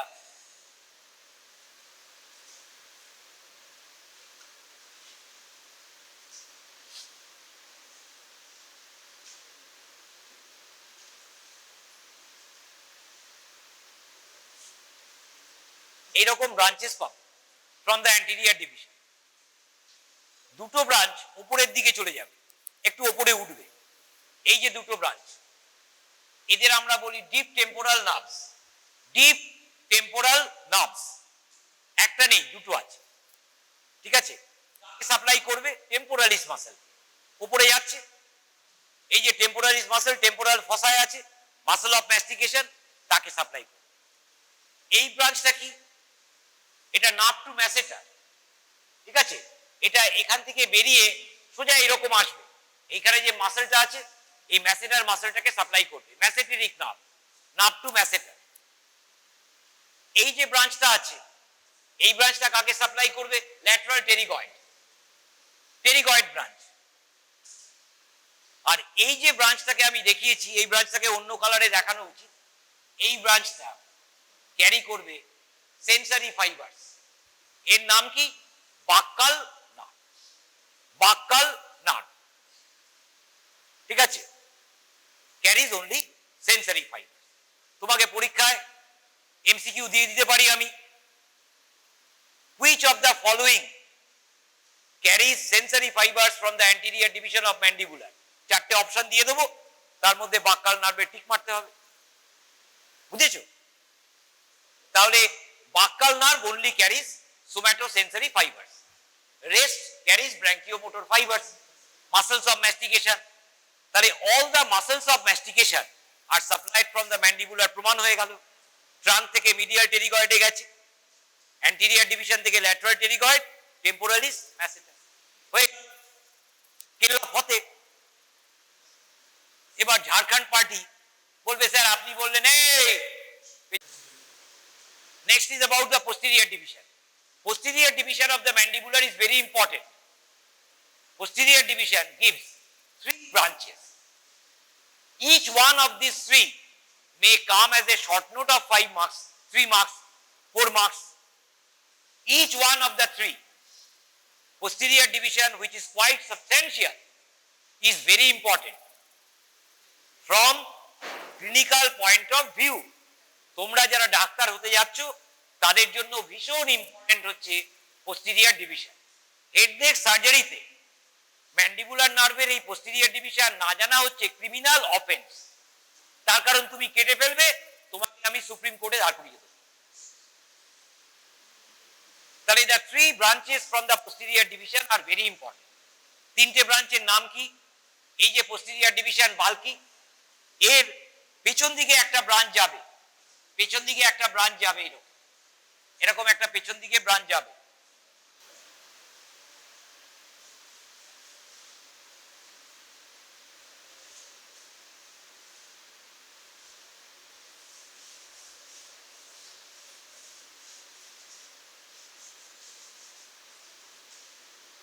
তিনটে মোটা মোটা ব্রাঞ্চ বার করে দিয়েছি।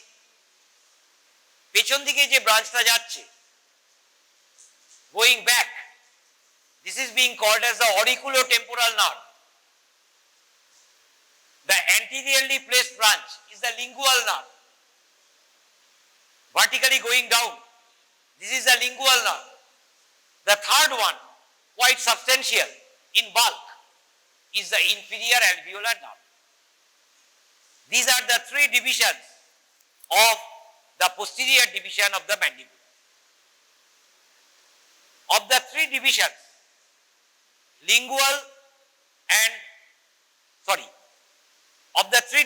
lingual carries only somatosensory fibers. ঠিক আছে? Lingual nerve carries only somatosensory fibers. Inferior alveolar nerve carries, most of the fibers are somatosensory, but a few fibers are motor. A few fibers are motor, branchiomotor. Auriculotemporal, most of the fibers are somatosensory. A few are visceromotor. তাহলে auriculotemporal, this is the auriculotemporal. Auriculotemporal.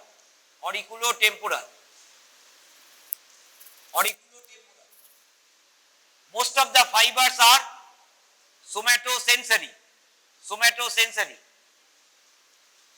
তুমি দেখতে পাচ্ছ spinal nerve আমরা এরকম ভাবে পড়িয়েছি কোনোদিন? Spinal nerve কোনোদিন পড়াইনি। তাহলে ক্রেনিয়াল নার্ভ কতটা ইম্পর্টেন্ট তুমি ভাবো, কিন্তু প্রশ্ন করলেই ব্ল্যাঙ্ক। যাই হোক, অনেক সময় আছে পড়ার।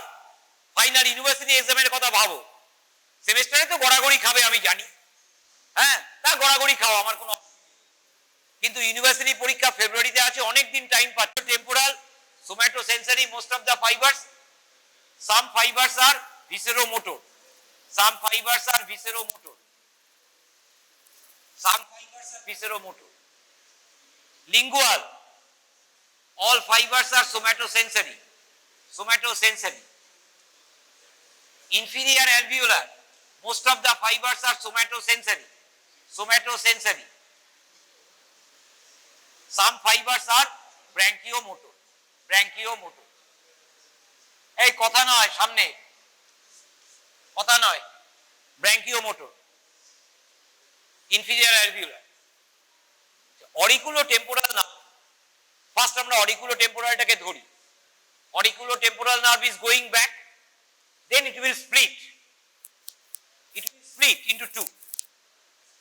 Enclose upwardly going middle meningeal artery. বুঝেছো? তাহলে ওখানে আমরা মিডল মেনিনজিয়াল আর্টারিটা ফোরামেন স্পাইনোসাম দিয়ে যে ঢুকছে ওকে দেখতে পাবো। স্প্লিট করবে, করে ওকে এন্ট্যাঙ্গল করবে, করে আবার জুড়ে যাবে, জুড়ে পেছনের দিকে যাচ্ছে। Auriculotemporal, name implies it will be supplying skin of the skin বল, skin of the auricle, skin of the external acoustic meatus. ঠিক আছে?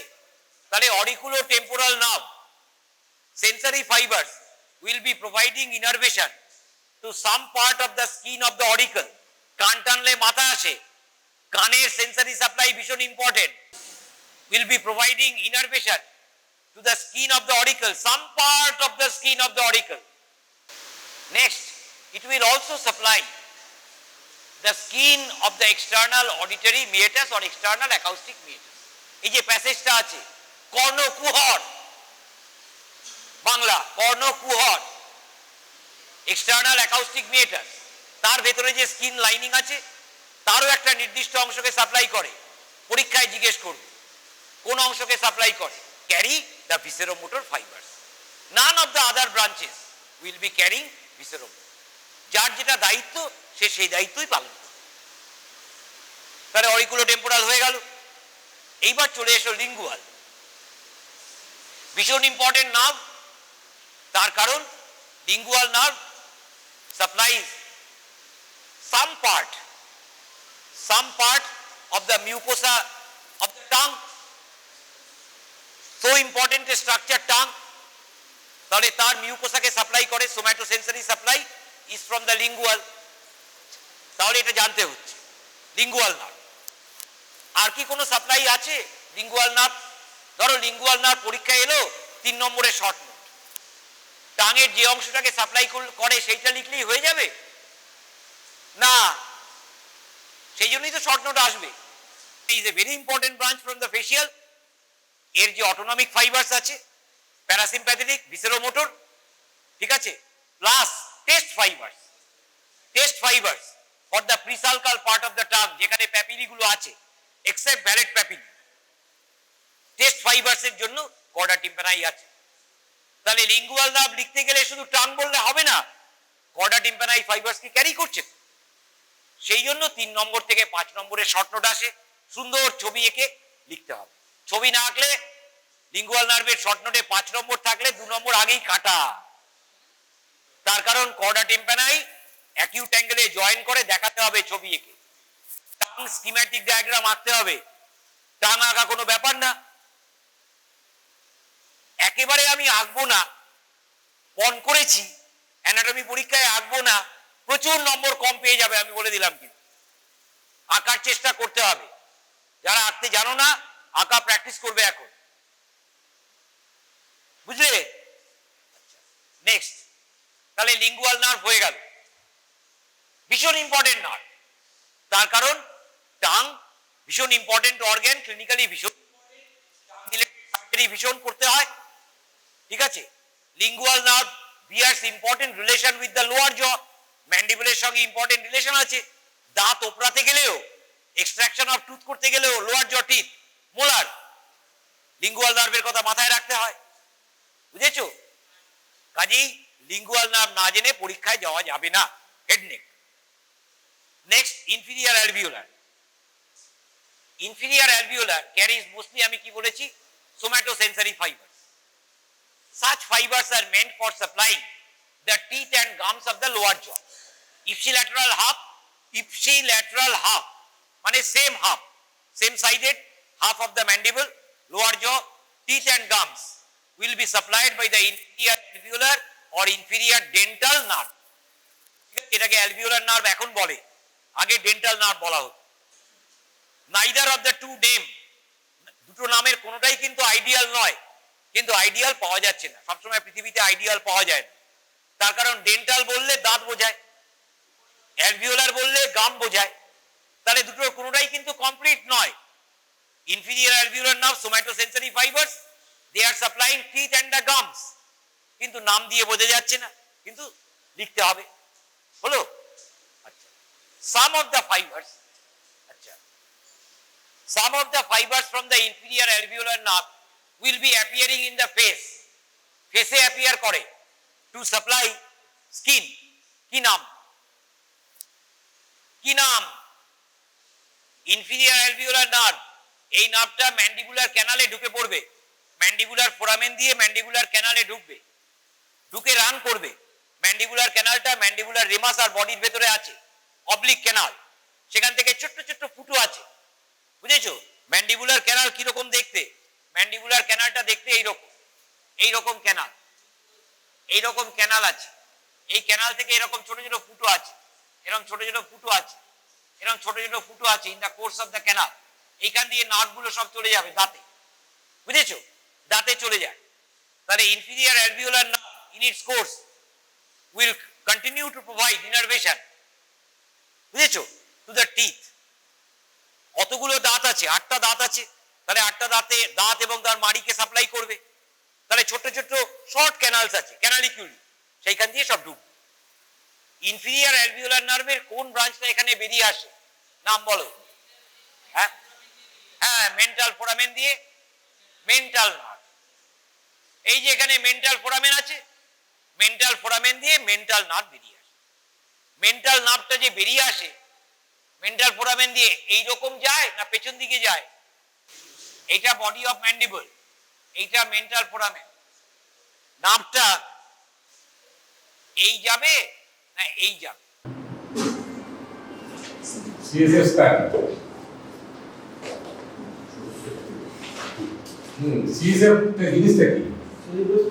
Spinal fluid. হ্যাঁ, এটা কিভাবে তৈরি হয়?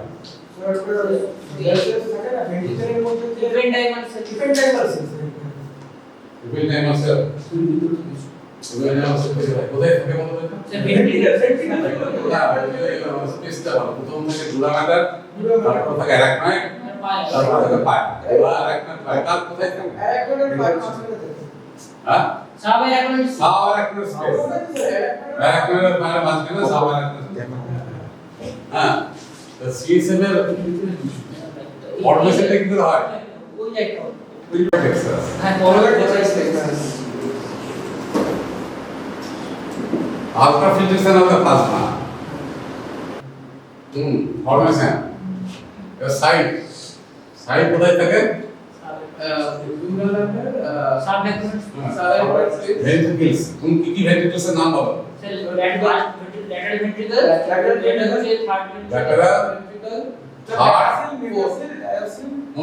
ল্যাটারাল দুটো থাকে।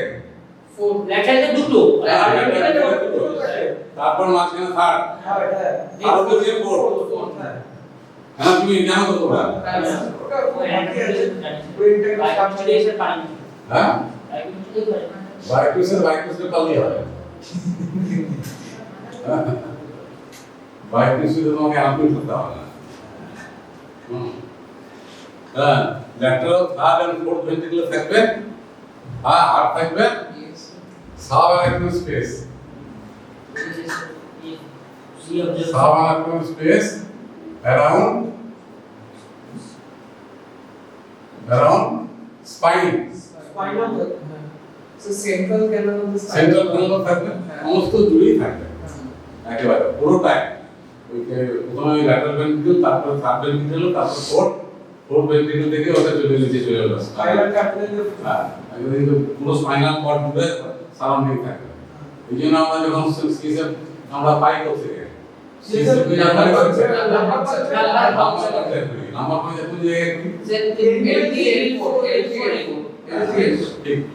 হয় এলডিএল কোড করতে হবে না এলডিএল পাই অন্য জায়গায় গেলে কিন্তু হবে না, এগুলো অনেক সূত্র তুলে হবে না। কেন হবে স্যার? ওই জায়গাটা তো ফাইবার ক্যাপিটাল এটা আছে না, আমি কিসে পাবো? এটা সাব এখন স্পেসটা ওখানে ছিল হচ্ছে আচ্ছা, ওটা তো ফাইবার ক্যাপিটাল ওখানে ছিল হচ্ছে। আর এটা সবচেয়ে ওয়াইড, ওটা হচ্ছে ওয়াইড সাবার স্পেস। এক নম্বর কথা। দুই নম্বর কথা হচ্ছে less chance of spinal injury. Spinal ইনজুরিটা দেখতে হবে তো। সেই জন্য আমাদের জায়গা সিলেক্ট করতে হবে যেখানে আমি CSFটা ইজিলি অ্যাভেলেবল প্লাস ইনজুরিটা কম হবে। একটু উপরে করতে হবে। তাহলে এটা জানতে হবে লাম্বার পাংচার কি করে করে জানো? পেশেন্টকে আগে এইভাবে টোন একটা যে কোনো সাইডের পুরো চেষ্টা করলে পুরো করলে হবে না, এক পাশে শুধু হবে। লেফট ল্যাটারাল কিংবা রাইট ল্যাটারাল করতে হবে। হাঁটু দুটোকে ভাঁজ করতে হবে। হাঁটু দুটোকে ভাঁজ করে দিয়ে আর যতটা পাবো ফ্লেক্সন মোডে আনতে হবে। কেন আমি ফ্লেক্সন মোডে করবো? মানে হাঁটুটা নি আর নি এটা হাঁটু দিকে থাকবে, চিনতে আর কি যতটা সম্ভব বেন্ড থাকবে আর কি। বেন্ডিং পজিশন কেন আমরা করছি? To wide the space, to wide the space আমরা বেন্ডিং পজিশন আমরা নিই। ওখান থেকে ইজিলি আমি চট করে ওয়ার্ডে যে কোনটা করতেই হবে এটা ওয়ার্ডে যখন মেডিসিন ওয়ার্ডে কাজ করব নাম্বার ফাংশন করে CSF ড্র করে CSFটা স্টাডি করতে হবে। CSF স্টাডি করার সময় CSF তিনটে জায়গায় আলাদা হয়, একটা প্যাথোলজিতে, একটা মাইক্রোবায়োলজিতে, একটা বায়োকেমিস্ট্রিতে। বুঝতে পেরেছ? তিনটে ফ্লেক্সিবল, তিনটে টিউবে কালেকশন করে আলাদা হবে। এইটা হ্যাঁ এখানে বাচ্চাদের তো এখানে ফন্টাটা দিতে হবে কল করে দিতে রিস্কি ব্যাপার। বাচ্চাদের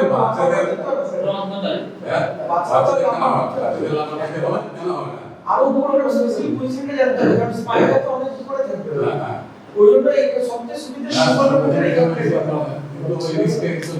অ্যান্টিরিয়র ফন্টানাল সলিউশন সব সবাই লাম্বার পাংচারই করে। না সিস্টারনাল পাংচার বলে চালিয়ে যাই হোক, এই তোমাদের সাইডটা জানো, এই সাইডে মোটামুটি এই ল্যাটারাল এবং ল্যাটারাল ভেন্ট্রিকলগুলোতে মোরালেস 25 ml থাকে, আর এগুলোতে থাকে বাকিটা থাকে 125 ml। বাকি মানে স্পাইনাল চাপ থেকে অ্যারাউন্ড, আর শুধু ভেন্ট্রিকলগুলো মিলে 25 ml থাকে। ভেন্ট্রিকলগুলো ছোট ছোট, স্পেস তো বেশি নেই, সাভার এখন স্পেসই তো সবচেয়ে বেশি আছে। সাভার একটা স্পেস মানে শুধু ব্রেনের সাভার একটা স্পেস বুঝি না, একেবারে ওইটা কন্টিনিউয়াস পুরো স্পাইন সেন্ট্রাল ক্যানাল পর্যন্ত একদম সবগুলো কি বলছি আমি, সেখানে থাকবে তোমার 125 মানে টোটাল মোটামুটি তোমার ভলিউম হবে মোটামুটি 150 ml। কালার কিরকম হবে? ক্লিয়ার ফ্লুইড, একদম ক্রিস্টাল ক্লিয়ার, মানে জলের থেকে ক্লিয়ার। জলের সঙ্গে তুমি ডিফারেন্সিয়েট করতে পারবে না নর্মাল, এই জন্য ভুল করে জল পাঠিয়ে দেয়, বদমাইশি করে জল পাঠিয়ে দেয় আমাদের দেখার জন্য আমরা করছি কিনা ঠিকঠাক কাজ। জল পাঠিয়ে দেব সিসে মারা পাঠাবে, লেবু করে পাঠিয়ে দিল জল, সিসে বদমাইশি করে জল করে স্যার সিসে তো গাঢ় সিসে না অসুবিধা হবে না, নরমাল সিসে হবে না, কখন গাঢ় হয় সেটা পরে বুঝছে অনুসরণ করে মানুষগুলো পাঠাবি না সেগুলো, সিএসসি তো গাঢ় সেগুলো জল পাঠায়, জলের সঙ্গে সিসিপে ডিফারেন্সিয়েট করাটা কিছু নাই, বিভিন্ন করে মাপতে হবে, কিছু দিনের মাপলে হয়ে যাবে, মিডিয়াম মাপলে হয়ে যাবে। সুগার মাপলে হয়ে যাবে, জলে তো সুগার পাওয়া যাবে না, সুগার ইনটেক ক্রিয়েটিনিন যেমন প্লাজমাতে থাকে তেমনি সিসিতেও থাকে। কালার হচ্ছে ক্রিস্টাল ক্লিয়ার। এবার প্লিজ মানে ব্লাডের সঙ্গে একটুখানি অ্যাসিডিক হয়, স্লাইটলি অ্যাসিডিক 7.3, এবার স্পেসিফিসিটি কিরকম হবে 1.003 থেকে 1.004, জলের হচ্ছে 1.0। পিওর ওয়াটার থেকে সামান্য একটু বেশি, কারণ ওয়াটার হচ্ছে তো 99%, ওয়াটার কন্টেন্ট হচ্ছে মোর দ্যান 99%, সলিড হচ্ছে কি 1% হচ্ছে সলিড। এই সলিডের মধ্যে কি কি আছে? এগুলো ফিজিক্যাল ক্যারেক্টারস হলো সাইজ হলো ফর্মেশন, সাইজ, ভলিউম, কালার, এই স্পেসিফিক্যালিটি, কম্পোজিশন। হ্যাঁ, কম্পোজিশন কি কি আছে? গ্লুকোজ আছে, কম্পোজিশন হলো হ্যাঁ গ্লুকোজ আছে। গ্লুকোজ কতটা থাকে জানো? 50 থেকে 80 পার 100 এ করেছো ভালো। হ্যাঁ ওই মোটামুটি আমি 45 থেকে 80 মিলিগ্রাম পার ডিএল। মোটামুটি ব্লাডের বলা হয় নরমালি যদি ডায়াবেটিক না হয়, নন ডায়াবেটিকের ক্ষেত্রে এটা মোর অর লেস 50% সাথে প্লাজমা ব্লাড ভালো 50%। যদি এটা যদি ডায়াবেটিক পারসন হয়, ডায়াবেটিক পারসনের সিএসএফ এর ভ্যালু অনেক বেশি হয়। অনেক সময় আমাদের সিএসএফ এর ব্লাড গ্লুকোজ প্রচুর দেখি, তখন আমরা বলি যে এটা ব্লাড সুগারটাও করা। সিএসএফ এর যদি ব্লাড গ্লুকোজ আর বেশি পাই, সিএসএফ যদি 45 to 90, এর থেকে সেই গ্লুকোজ বরং কমে বিভিন্ন ডিজিজে, কিন্তু গ্লুকোজ বাড়ার কোনো চান্স নেই। যদি গ্লুকোজ বাড়ে তাহলে জানতে হবে ব্লাডের গ্লুকোজটা বেশি আছে, ডায়াবেটিস কিনা দেখতে হবে। গ্লুকোজ সাধারণত বাড়ে না, কোনো ডিজিজগুলোতে আমি বলছি পরে গ্লুকোজ কমে বিভিন্ন রোগে, মানে মেনিনজাইটিসের কথা বলছি। মেনিনজাইটিসে গ্লুকোজ হয় নর্মাল থাকবে, না হয় কমবে। প্রোটিন হবে 15 টু 45, এইখানে কিন্তু তোমাকে গ্রাম পার কিল বলা হবে না, এখানে করতে হবে মিলিগ্রাম পার কিল। এইখানে সিসে প্রোটিন মানে কিন্তু মিলিগ্রাম পার কিল, ব্লাডের প্রোটিনে যেটা 6 to 8 গ্রাম পার কিল, এখানে কিন্তু অনেক কম।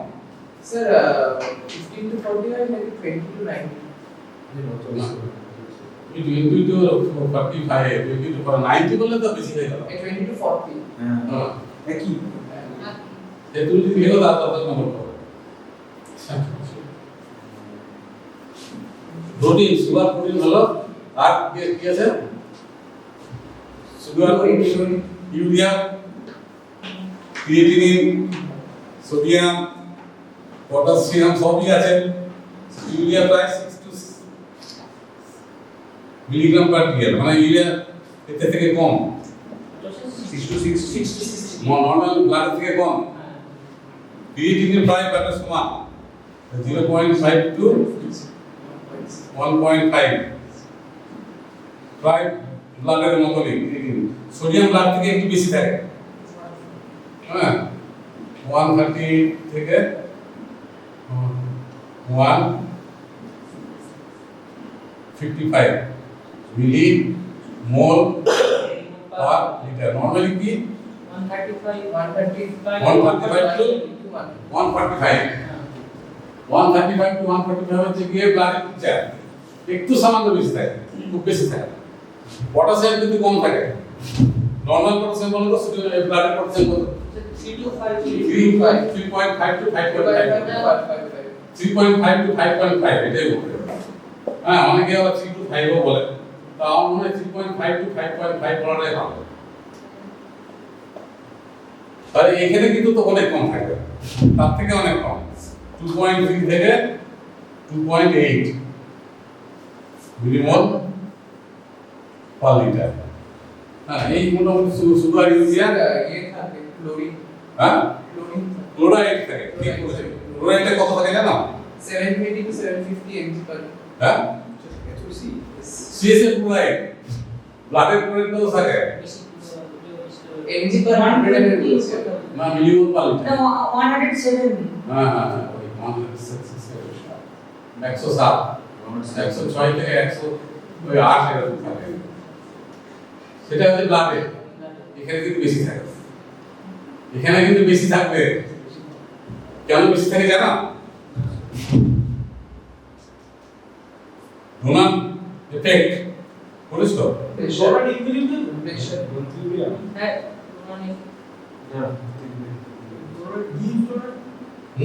ডোনার এফেক্ট অ্যাকচুয়ালি দেখো তাতে যে অ্যানায়নটা হয়, সেই অ্যানায়নের বেশিরভাগটাই কিন্তু ডিউ টু প্রোটিন। প্রোটিন অ্যানায়নটা কেন কমে যায়? প্রোটিন তো নেই তো, প্রায় বিলিগ্রামের প্রোটিন আছে, কারণ ব্লাডের তুলনায় নেগলিজিবল, ব্লাডের তুলনায় সিএসএফ এর প্রোটিন হচ্ছে নেগলিজিবল। তাহলে অ্যানায়নটা, প্রোটিন অ্যানায়নটা যদি কমে যায়, ওই অ্যানায়নটাকে কম্পেনসেট করে ক্লোরাইড। যেহেতু প্রোটিন অ্যানায়নটা অনেক কম আছে, সেই অ্যানায়নটাকে কম্পেনসেট করার জন্য এই ক্লোরাইড অ্যানায়নটা বেশি সিক্রিশন হয়।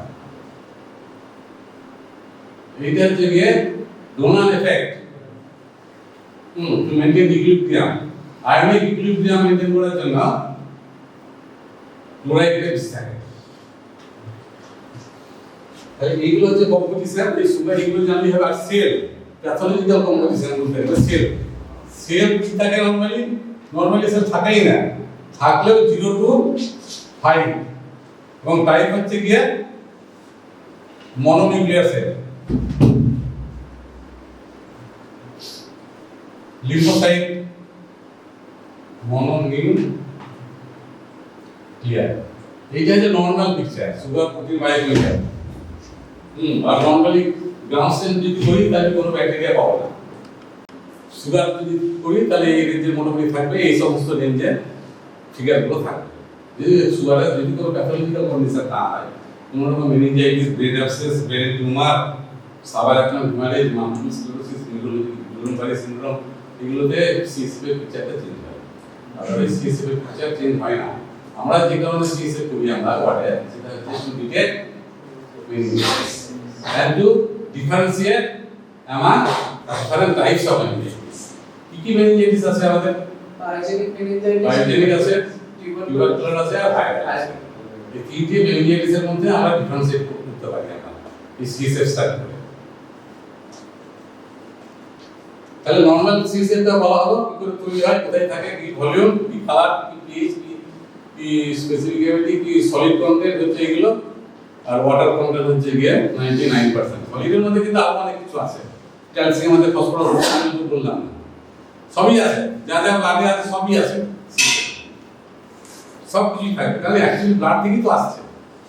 সিএসএফ এর ফাংশনটা কি আমি লিখে নিয়ে আসি। স্যার এটা পরে ওইটা cushion as a cushion lubricant, cushion action, protective action, protection of the brain in the cells. হালকা তো সলিড, এবার তুমি নাড়াচাড়া করছো, ব্রেনটা নাড়াচাড়া করলে কি হয়, ইঞ্জিনিয়ার করতো ভিতরে তো সিএসএফ সবে উপর তো আসছে ব্রেনটা, ন্যাচারালি এটা একটা cushion like effect and protects the beauty of the brain. Cerebral ইডিমাতে আপনার প্রেশারটা যাতে না বেড়ে যায়, সেটা ইমাতে প্রেসার তো বাড়বেই, আরে না যায় নয়, প্রেসার বাড়বেই, বাট ওটার আপনার সাইন্সে ব্রেন করার জন্য হেল্প করে, জন্য ব্রেন পড়ার জন্য কিছুটা হেল্প করে। আরেকটা কাজ হচ্ছে গিয়ে it removes the waste products of the brain. ব্রেনের যে মেটাবলিক ওয়েস্ট প্রোডাক্ট হয়, ব্রেনের তো মেটাবলিজম হবে, তো ব্রেনের যে ওয়েস্ট প্রোডাক্ট সেগুলো সব সিএসএফ এ আসে, সেগুলো সব সিএসএফ এ আসে। তাহলে এই দুটো মেইন ফাংশন আছে, প্রোটেক্টিভ ফাংশন, একটা হচ্ছে গিয়ে removal of the waste product of the brain. এই দুটো আছে, আরো ফাংশন আছে অনেক, এগুলো ফিজিওলজিক্যাল তো আরো হয়তো বললে তুমি আরো বলতে হবে। আমার কাজ হচ্ছে গিয়ে টু ডিফারেন্সিয়েট meningitis.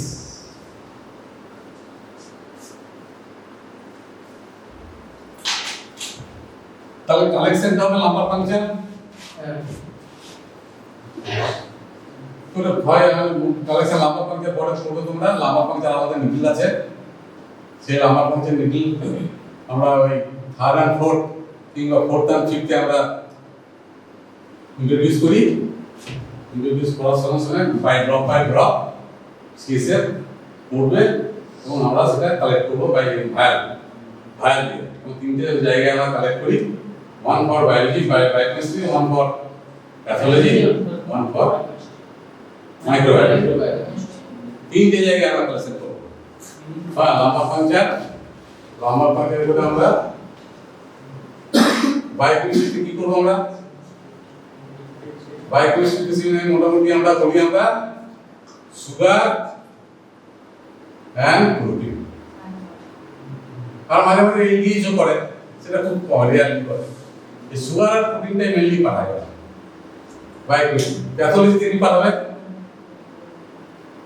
প্যাথোলজিতে স্পেসিফিক কেন পাঠাবে, সেল কাউন্ট এন্ড টাইপ। ওই যে বললাম 0 to 5 নরমাল, এবং নরমাল টাইপ হচ্ছে কি মনোনিউক্লিয়ার। এবার সেল টাইপও পাল্টে যায়, সেল কাউন্টও পাল্টে যায়, মিলে যাচ্ছে। এটা যে প্যাথোলজি। আর মাইক্রোবায়োলজিতে কি হবে, ভাইরাসটা দিয়ে করে না, যেটা করে হচ্ছে গিয়ে ওই সিস্টেমটা নিয়ে গ্রাম স্টেন করে। ধরো পায়োজেনিক ব্যাকটেরিয়া, পায়োজেনিক মেনিঞ্জাইটিস হয়েছে, হ্যাঁ, এই পায়োজেনিক মেনিঞ্জাইটিস কি ধরনের ব্যাকটেরিয়া, গ্রাম পজিটিভ না গ্রাম নেগেটিভ, সেটা দেখার জন্য গ্রাম স্টেন আমরা করি। গ্রাম স্টেন করলে মানে ব্যাকটেরিয়াল ইনটিউলিটি আমরা পেতে পারি অফ মেনিঞ্জাইটিস, যদি সেটা ব্যাকটেরিয়াল মেনিঞ্জাইটিস হয়। আদারওয়াইজ ব্যাকটেরিয়াল মেনিঞ্জাইটিস না হলে গ্রাম স্টেনে কিছুই পাওয়া যাবে না, ভাইরাল বা ফিভার এদের কিছু পাওয়া যাবে না, টিউবারকুলোসও কিছু পাওয়া যাবে না। একমাত্র ব্যাকটেরিয়াল মেনিঞ্জাইটিস বা পুরুলিয়ান মেনিঞ্জাইটিস, যে জায়গায় আমরা বলি বায়োজেনিক মেনিঞ্জাইটিস, ওইখানেই গ্রাম স্টেনের লাভ আছে, তাছাড়া গ্রাম স্টেন করে কিছু লাভ নেই। কিন্তু আমরা তিনটি পাঠাই, বায়োকেমিস্ট্রিতে পাঠাবো, প্যাথোলজিতে পাঠাবো, মাইক্রোবায়োলজিতে পাঠাবো, তিনটে সেপারেট পাঠাবো। একদম প্র্যাকটিক্যাল কথাবার্তা বলছি আমি, বইয়ে লেখা থাকে না।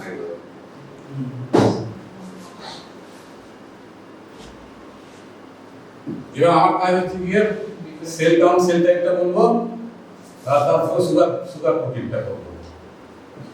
চেঞ্জ হয় নর্মালটা আমি বলে দিলাম, clear crystal normal crystal clear. কালারটা বললাম নর্মাল, সুগারটা বলেছি, নর্মাল প্রোটিন বলেছি, আর সেল। এই চারটে জিনিস আমরা দেখব for differentiation of different types of meningitis along with brain abscess and brain tumor.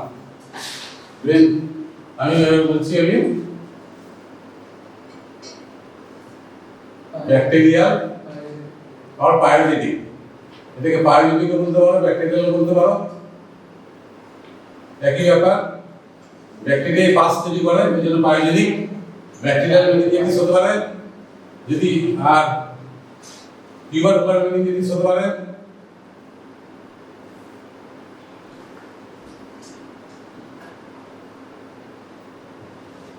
আর কি মেনিনজাইটিস আছে? ভাইরাল, বেশিরভাগ এনকেফালাইটিস হয়, viral meningitis.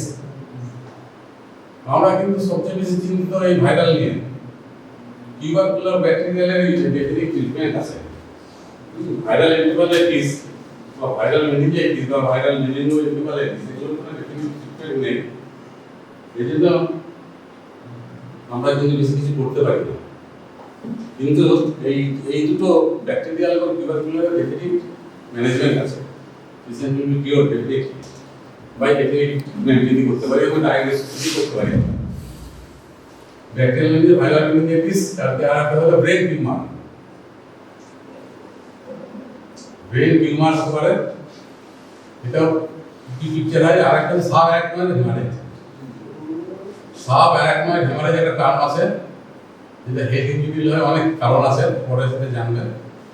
That is haemorrhage within sub arachnoid space.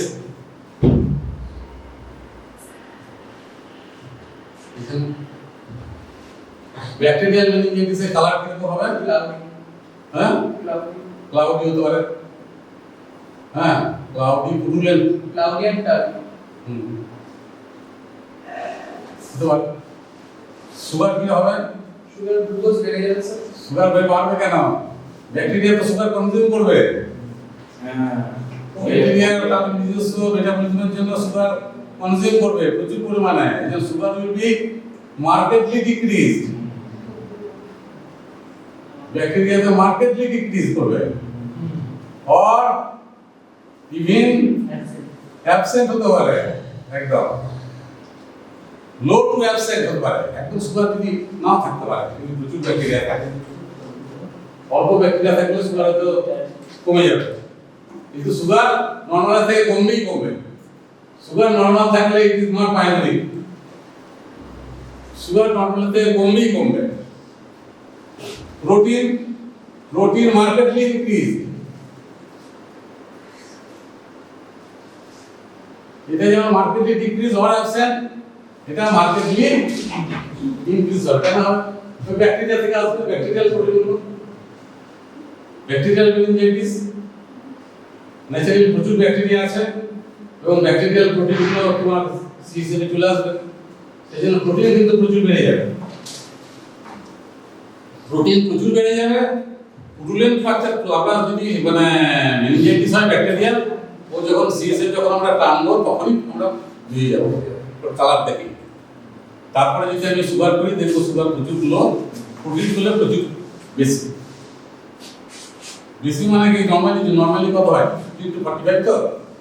যদি তুমি ওখানে প্রায় 100, 200, 300, 400 এরকম প্রোটিন তুমি পেয়ে যাবে in case of bacterial meningitis. Cell কি হবে? স্যার অনেকগুলো নিউট্রোফিলস হবে, পলিমার্স হবে, পিওর নিউট্রোফিল। হ্যাঁ, পলিমার্স প্রচুর হয়, তখন কিন্তু 0 to 5 হবে না, ও প্রায় 200, 300, 400 হয়ে যেতে পারে সেল। এবং সেল মোস্টলি হচ্ছে গিয়ে কি বলো, পলিমার্স বা নিউট্রোফিল। এবার টিউবারকুলার মেনিনজাইটিস আছে। টিউবারকুলার মেনিনজাইটিস মানে একটুখানি পেল হবে, কিন্তু প্রায় ক্লিয়ার প্লট একটু প্লট যদি হয়, স্পাইডারের প্লট কি বলে? স্পাইডারের প্লট। কোয়াগুলো একটা ডেভেলপ করে। এই কোয়াগুলোর নাম হচ্ছে কি কোয়াওয়েভ coagulum. Coagulum coagulum is a term for CSF which is due to tubercular meningitis. Tubercular meningitis এ যদি তুমি স্যাম্পলটাকে তুমি রেখে দাও, স্যাম্পলটাকে রেখে দিলে কয়েক ঘন্টা পর একটা নিচে একটা দেখবে ক্লট তৈরি হয়েছে, সেটাকে আমরা বলি web coagulum. Web coagulum is a feature of tubercular meningitis. কিন্তু ওয়েভ কোয়াগুলামের পরে উপর পার্টটা কিন্তু প্রায় ক্লিয়ার থাকবে, আর সুগার হবে মাইল্ড ডিক্রিজ হবে, অত বেশি ডিক্রিজ কিন্তু হবে না। ব্যাকটেরিয়াল মেনিনজাইটিসের মাইক্রোব্যাকটেরিয়াম টিউবারকুলোসিস সুগার কনজিউম কম করে দেন bacteria. Mycobacterium tuberculosis bacteria, mycobacteria tuberculosis একটা ব্যাকটেরিয়া, টিউবারকুলোসিস মানে আলাদা একটা ব্যাকটেরিয়া। হ্যাঁ, ও কিন্তু নিজে সুগার কনজিউম করে কিন্তু সেটা খুব কম করে, যার জন্য সুগারটা মাইল্ড ইনক্রিজ হয়, একেবারে অ্যাবসেন্ট হয় না। মানে একেবারে যেমন টিউবার বাই ব্যাকটেরিয়ালে যেমন পুরোপুরি অ্যাবসেন্ট হয়ে যেতে পারে, নীল হয়ে যেতে পারে, সেরকম চান্স কিন্তু টিউবারকুলোসিসে নেই। প্রোটিন বাড়বে কিন্তু সেটা মাইল্ড বাড়বে, কিন্তু অত বেশি বাড়বে না যতটা ব্যাকটেরিয়াতে বাড়ে। বায়োজেনিক মেনিনজাইটিসে যতটা বাড়ে তত বাড়বে না, কিন্তু বাড়বে। প্রোটিনও বাড়বে, সুগারও কমবে, কিন্তু মাইল্ড। সেল কি হবে? লিম্ফোসাইট বলে ইনক্রিজ হবে, সেল ইনক্রিজ হবে, কিন্তু এটা লিম্ফোসাইট, মনোনিউক্লিয়ার সেল। আর ভাইরাল মেনিনজাইটিসে কি হবে? একদম ক্লিয়ার, নরমালের মতনই দেখতে। হ্যাঁ, সুগার কিন্তু নরমাল হবে ভাইরালে, সুগার বাড়বে না, কমবে না। ভাইরাস সুগার কনজিউম করে না, অন্তত সিএসএফ সুগার করে না, অন্য জায়গায় সুগার কনজিউম করতে পারে। সুগার তো কনজিউম করতেই হবে, সবাই সুগার হচ্ছে ইউনিভার্সাল ফুয়েল, কিন্তু সিএসএফ এর সুগার কনজিউম করে না ভাইরাস, সেই জন্য সুগার কিন্তু নরমালি থাকে। প্রোটিন কি হয়? প্রোটিন কিন্তু বাড়বে, মাইল্ড বাড়বে। সব মেনিনজাইটিসই প্রোটিন বাড়বে, এভরি মেনিনজাইটিসে প্রোটিন বাড়বে, কম আর বেশি। সবচেয়ে বেশি বাড়বে ব্যাকটেরিয়াল মেনিনজাইটিসে, বায়োজেনিক মেনিনজাইটিসে, অন্যগুলোতে বাড়বে কম কম। সেলগুলো কি হবে? সেলগুলো এখানেও বাড়বে এবং লিম্ফোসাইট। এই জন্য ভাইরাল আর টিউবারকুলার মেনিনজাইটিসের মধ্যে ডিফারেন্সিয়েট করাটা খুব কঠিন হয়ে পড়ে, প্রায় একই, একটুখানি তফাৎ। সুগারটা থেকে কি করতে হবে?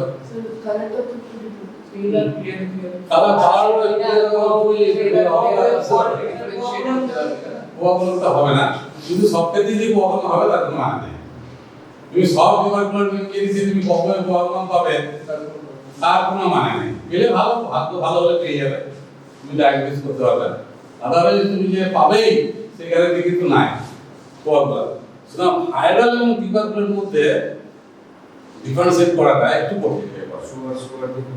তখন আমরা অন্য একটা প্যারামিটার করি, অ্যাডেনোসিন ডিঅ্যামিনেজ করি। কি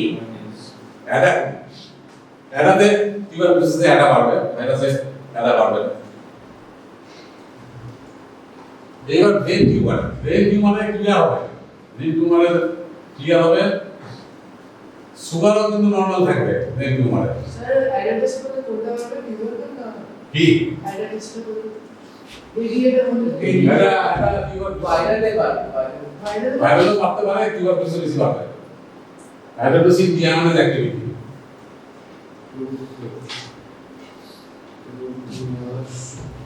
আর এখানে কি হবে? প্রোটিন ব্রেন টিউমারে বাড়বে, কিন্তু অত বেশি বাড়বে না, মাইল্ড।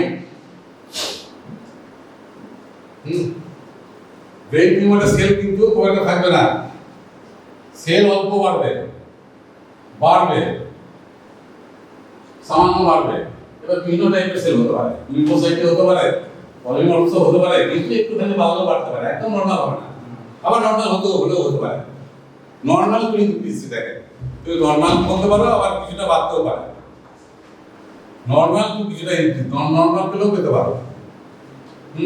এখন ব্রেন টিউমারটা শুধুমাত্র একটু মাইল্ড প্রোটিনটা ইনক্রিজ হয়, তাছাড়া ব্রেন টিউমারটা খুব একটা ক্যারেক্টারিস্টিক পাওয়া যায় না। সাবার একটা হিউম্যানিটি পরিষ্কার রেডিশ কালার হবে, রেডিশ আর ব্রাউনিশ কালার হবে, ক্লিয়ার হবে না। কিন্তু অনেক সময় যদি ট্রমা হয় না, আমি যদি পাংচার করার সময় ট্রমা করতে পারি, ট্রমা হয়ে যায় এবং ট্রমার জন্য ব্লাড যদি কিছু সিস্টেমে ঢুকে যায়, তাহলে কিন্তু আমি ডিফারেন্সিয়েট করতে পারবো না। ওই জন্য আমি যখন সিএসএফ যখন ড্র করবো বা নাম্বার পাংচার, আমাকে কেয়ারফুল হতে হবে যাতে ট্রমা না, মানে ট্রমাটিক হেমারেজের জন্য ব্লাড সিএসএফে যাতে না আসে। আমি তো একটা জায়গায় ট্রমা করছি তো, মানে ইঞ্জুরি করছি তো, সেই ইঞ্জুরির জন্য তো একটা ব্লাড আসছে, সেই ব্লাড যদি সিএসএফে মিশে যায়, তাহলে তুমি সাবার একটা হেমারেজের সঙ্গে ডিফারেন্সিয়েট করতে পারবে না। সেই জন্য কেয়ারফুল যদি তুমি ব্লাডটা নাও, কেয়ারফুল ব্লাড বলছি, কেয়ারফুল যদি নাম্বার পাংচার করো, এবং সেখানে যদি তুমি রেডিশ এবং ব্রাউনিশ যদি পিকচার পাও, তাহলে তুমি সাসপেক্ট করবে সাবার একটা হেমারেজ। সাবার একটা হেমারেজে সুগার নরমালি থাকবে, প্রোটিন একটু বাড়বে। প্রোটিন বাড়বে কেন? আর বেশি গরম থেকে তো প্রোটিন আসবে, তো প্রোটিন বাড়বে, মাইল্ড টু মডারেট প্রোটিন বাড়বে।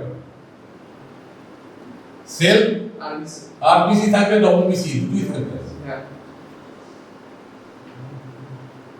দুটোই থাকবে।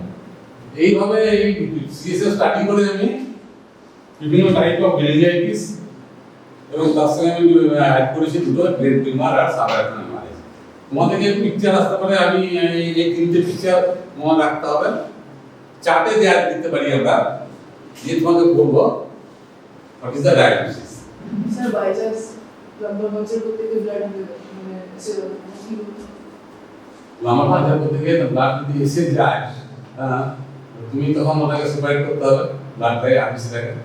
আর সাবার একটা হেমারেজের জন্য একটা ইয়ে পাওয়া যায়, টার্ম আছে, সেটা হচ্ছে কি জ্যান্থোক্রোমিয়া। জ্যান্থোক্রোমিয়া ইজ এ ফিচার অফ সাবার একটা হেমারেজ। বলে দিয়ে পরে জানতে পারবে। ওই জ্যান্থোক্রোমিয়া মানে একটা ইউরোস্টিক থাকে, সাবার একটা হেমারেজ আর যদি ক্লিয়ার আরবিসি থাকে, দুটোর মধ্যে ডিফারেন্সিয়েট করা যায়। স্যার ওই ফ্রয়েন্স সিনড্রোম হচ্ছে গিয়ে ডিউ টু সাবার একটা হেমারেজ। সেখানে বলে জ্যান্থোক্রোমিয়া পাওয়া যায়। তাহলে এই ডিফারেন্ট টাইপস অফ মেনিনজাইটিস হলো, এই ডিফারেন্ট টাইপস অফ মেনিনজাইটিস আমি করতে পারি। আর তার সঙ্গে আমরা সেল আমরা অ্যাড করেছি, নরমাল 0 to 5, কিন্তু এখানে পলিমরফ করবে, টিউবারকুলোসে লিম্ফোসাইট বাড়বে, ভাইরালেও লিম্ফোসাইট বাড়বে, এখানে অল্প একটু বাড়তে পারে, কিংবা নরমালও থাকতে পারে, এখানে আরবিসি এবং ডব্লিউবিসি দুটোই পাবে সেম। এগুলো হচ্ছে প্যাথোলজিতে যাবে, প্যাথোলজি থেকে রিপোর্ট হবে। আমাদের ক্ষেত্রে রিপোর্ট হবে এই সুগার এবং প্রোটিন, এই রিপোর্টটা হবে বায়োকেমিস্ট্রি, সেলের রিপোর্ট প্যাথোলজিতে হবে। তাহলে এই পিকচারটা পুরো মনে রাখবে। সাবার হেমারেজের সেরিব্রোস্পাইনাল ফ্লুইডের কম্পোজিশন, নরমাল এবং অ্যাবনরমালিটি in various types of meningitis. How do you differentiate viral, bacterial and tubercular meningitis from CSS study? খুব সোজা, এমন কিছু কঠিন না, অল্প কথা। And hindbrain vesicles. From the forebrain vesicle, there is one prolongation which is called the, suppose this is the forebrain vesicle, midbrain vesicle, and this is the hindbrain vesicle. Okay. From this forebrain vesicle, we can see the development of or outpouching of one part of the brain.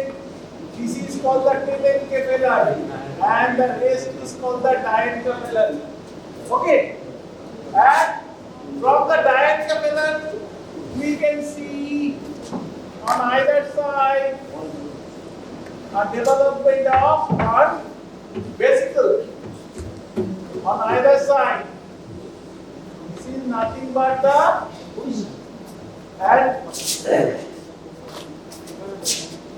and outside this is the surface ectoderm. It is going towards the surface ectoderm. Right?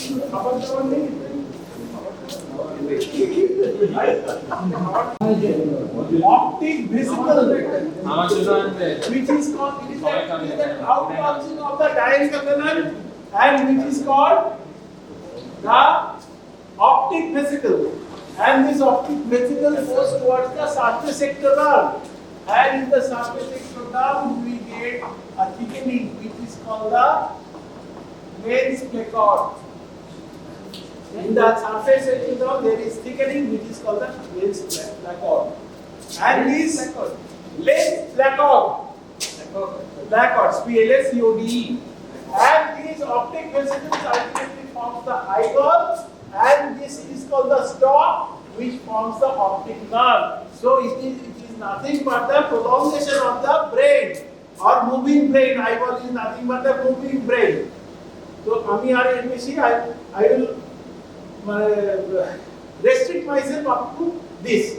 Okay, because this is not a class of development. Now, what we can see,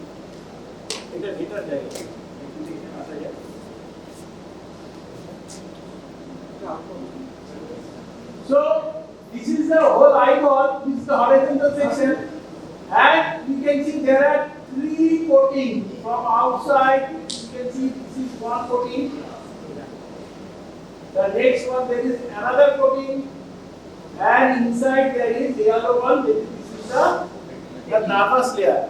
From outside inwards, we can see this is the sclerus or connective tissue layer.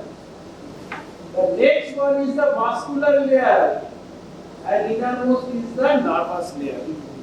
The outermost layer is we call it as sclera, and this sclera forms about 6 of the outermost layer, because in front we can see this layer becomes transparent, and this forms around 1/6 of the outer coating. So outer coat has got the whole outer coat. We can see this is the posterior 5/6 forms the sclera, and anterior 1/6 is transparent. It forms the cornea. Okay, and this is the sclerocorneal junction. We can notice one thing: the curvature of the sclera and the curvature of cornea is different. The curvature of cornea is more than the curvature of the sclera. Or in other words, we can assume it is a part of the sphere. Okay, so it is a part of the large sphere and it is a part of the small sphere. Okay, so there is a junction. Okay, and there we can find a notch in between sclera and the cornea. And this is called the sclerocorneal junction or the limbus. Limbus. কজন আছো? 1 জন 2 জন 3 জন 4 জন 5 জন 6 জন 7 জন 8 জন 9 জন 10 জন 11 12 13 14 15 16 মানে 15 মানে cornea হচ্ছে 1/6, এখানেও মিলিয়ে দিয়েছে। ঠিক আছে, so we can find this is the This is the sclera, and sclera ends. We know this is the sclera. Sclera.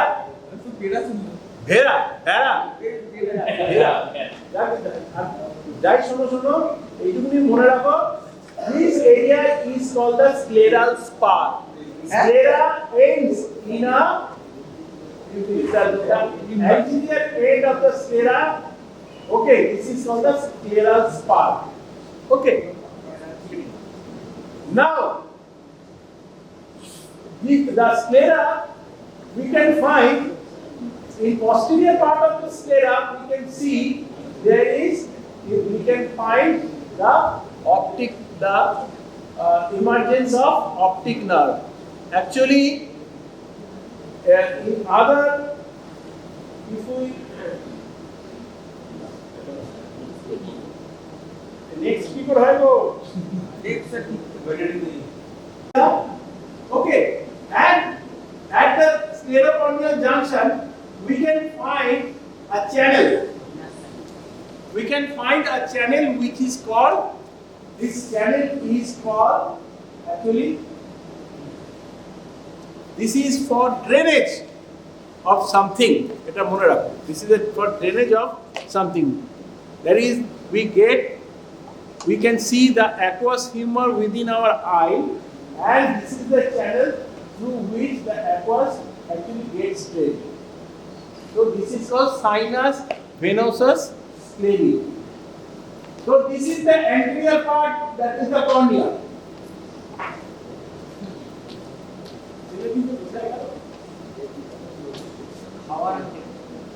খাবার খেতে চাইলে খাওয়ার সংখ্যা Now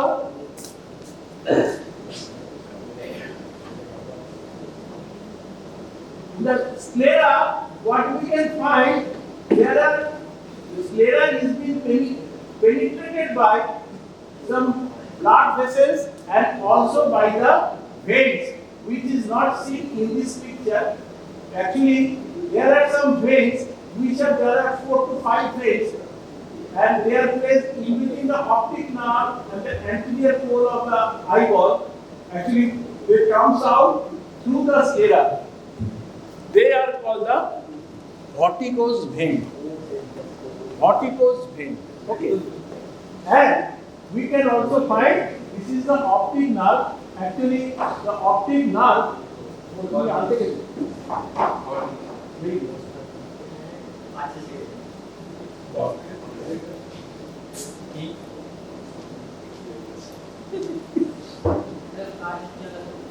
If you see the eyeball, okay.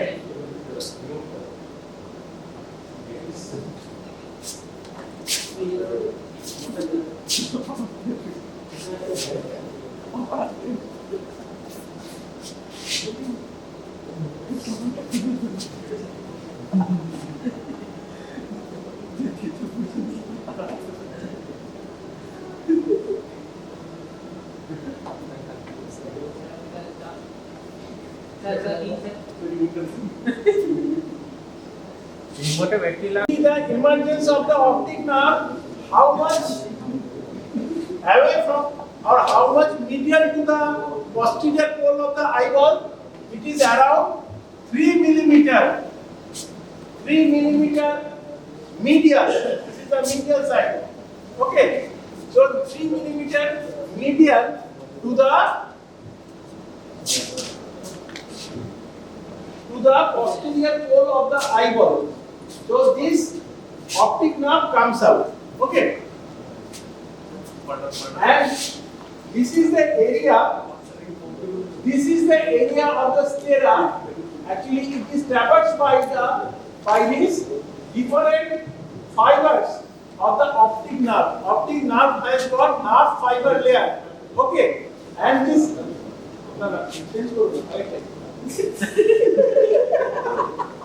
Point. There is a weak point in the sclera. Okay. Through which we can see the emergence of the optic nerve fibers.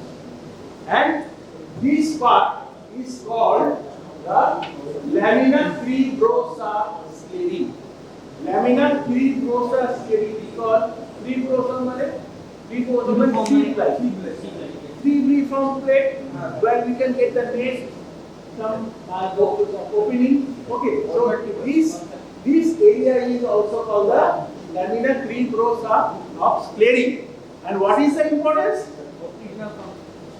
Optic nerve comes out, and this is the most vulnerable point, because if there is an increase in the intraocular pressure, so it will give pressure over this area. Okay, it will give pressure into this area, and we can find there will be cupping of the optic disc.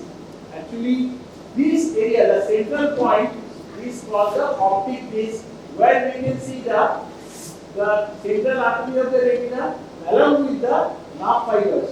And when there is a pressure in the glaucomas, suppose the pressure is increased, so there will be increased cupping of this area. Okay, optic nerve area. Okay, the particular feature is seen.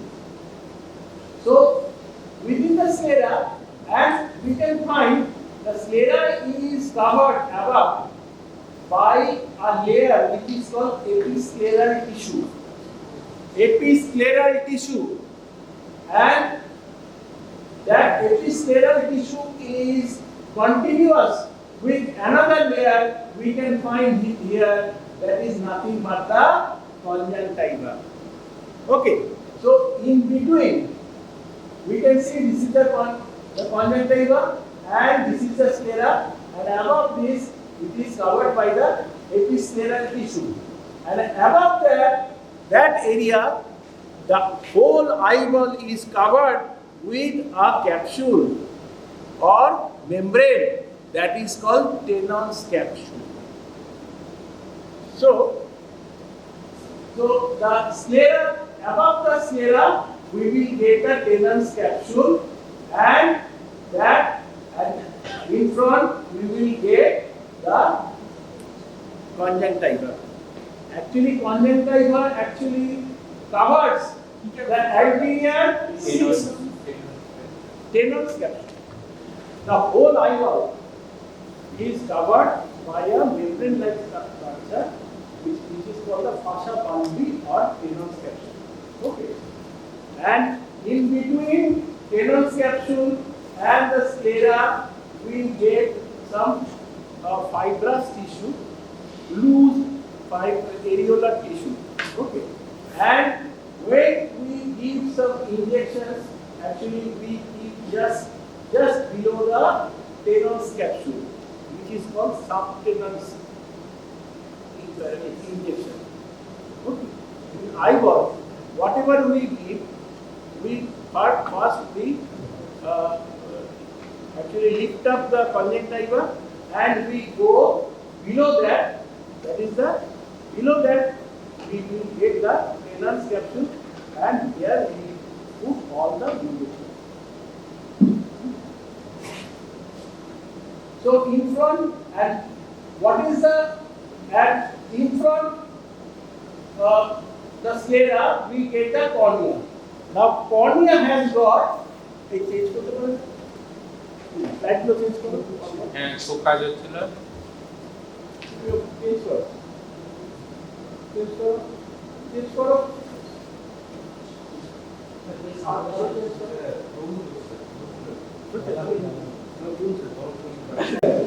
why it is transparent?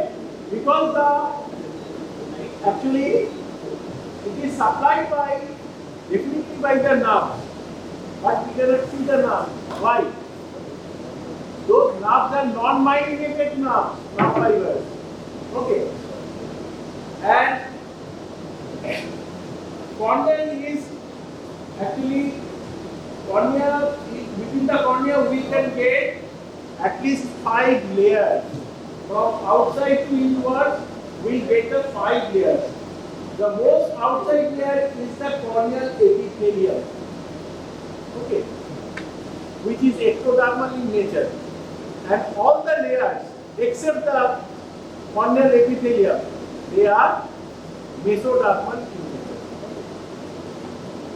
Now, the corneal epithelium is a squamous, simply squamous epithelium, okay. And then we will get the next layer is the anterior elastic lamina or Bowman's membrane. The second layer is Bowman's membrane. Actually, Bowman's membrane is nothing but it is a connective tissue layer. Here, what we find the connective tissue layers or collagen fibers are arranged regularly. So, if the fibers are arranged concentrically and regularly, that anything will become transparent. Okay. Regularly. Okay. But in the Bowman's membrane or anterior elastic lamina, we do not get any corneal corpuscles or corneal cells. Okay. Then the third layer is the substantia propria.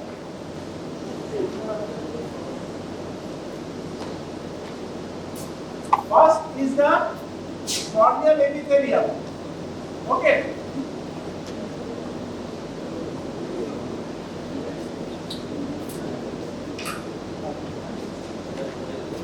And this corneal epithelium, it is 4 to 5 layers thick. 4 to 5 layers thick corneal epithelium itself. In the center, it is 4 to 5 layers thick, and in the periphery, it is 10 to 12 layers thick. So, cornea is thick at the periphery and thin in the center. Then we get the Bowman's membrane or anterior elastic lamina, where we can find the different connective tissue fibers. They are arranged regularly. Next, we get the substantia propria. Here we also get around 60 layers of collagen fibers, and here we get also other collagen fibers. They are right angle to other fibers.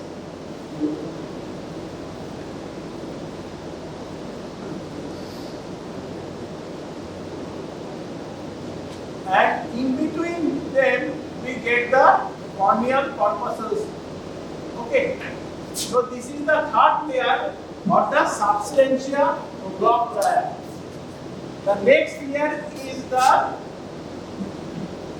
again a collagen.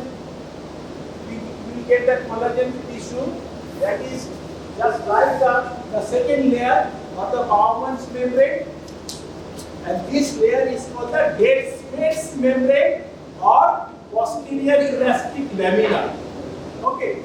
And this Descemet's membrane actually also covers, it also in front, from the Descemet's membrane, we actually get prolongation. Okay.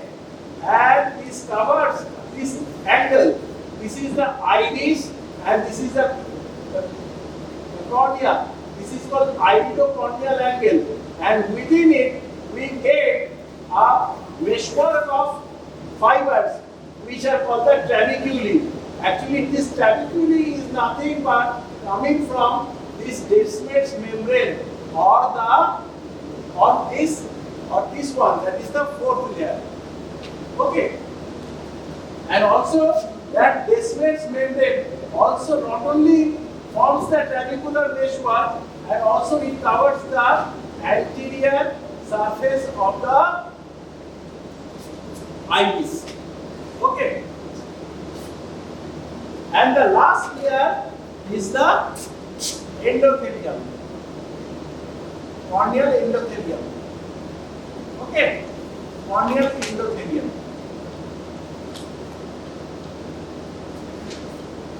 So Here, these are the 5 layers, and some nowadays the scientists are claiming there is another layer in between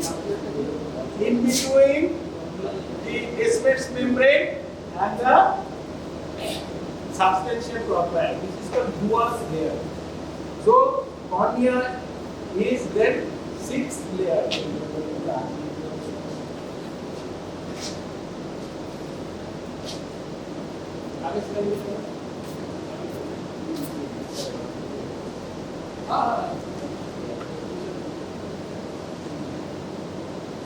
So now we get an area. So this is the cornea and this is the sclera. Now we will get this one. This is called the choroid. Okay, and this is choroid, which is continued in front. This area is called the ciliary body, and most anteriorly it is called the iris. So whole thing, this iris, ciliary body, and the choroid, it is the vascular layer, and it is called as the uveal tract. Uveal tract. The whole is called uveal tract. Okay. Now, within the uveal tract, we get 3 parts from posterior to anterior. We get the choroid, then this area is called the ciliary body, and within it we will get the ciliary muscles, and behind we get some processes. These are called the ciliary processes, and we can see and this choroid, okay, and these are ciliary processes from where we can see the suspensory ligaments of the lens or suspensory fibers. We can see the suspensory fibers. They are coming from they are hanging from the ciliary processes, and which help to keep the lens in proper position. Now this choroid again has got there is a layer which separates the choroid and the sclera, which is called suprachoroid layer.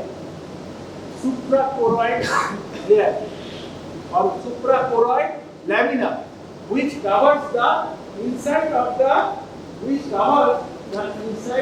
the sclera, and it remains in between the choroid and the sclera. So that is suprachoroid lamina. And I have already told you that this uveal tract is the vascular. The sclera or cornea, it was fibrous bone. And the choroid and the ciliary body and the iris, it is vascular. So first layer of the choroid is nothing but the suprachoroid lamina. Next is the layer where we can find that is the actual existence of the choroid, and within that choroid we can get different layers.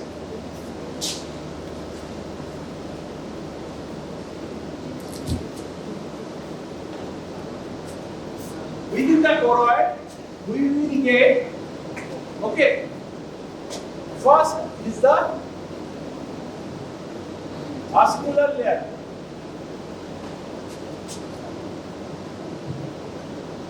which is also called the stratum vasculosum. Stratum vasculosum. Actually, we can find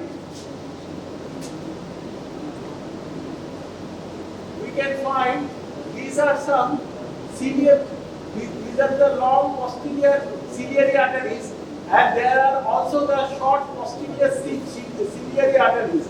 They enters and penetrates the sclera. Then within the choroid, they form this vascular layer. Okay, so that is the stratum vasculosum.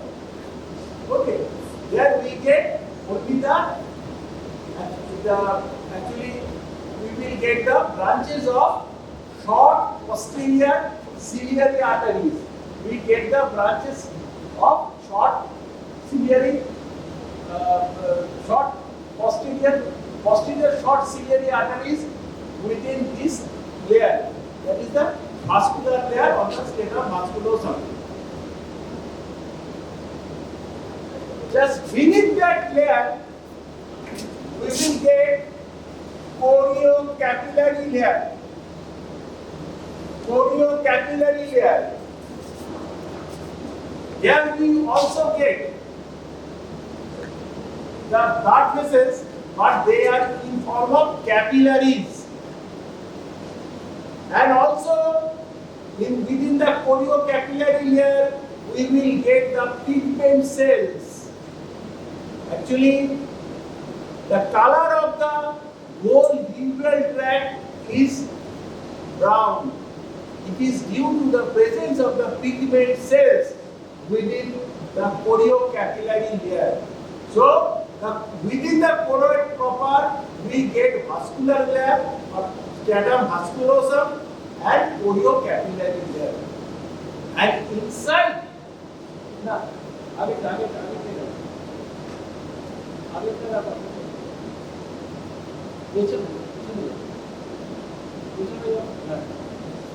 and inside the choroid, we get a layer which separates the choroid.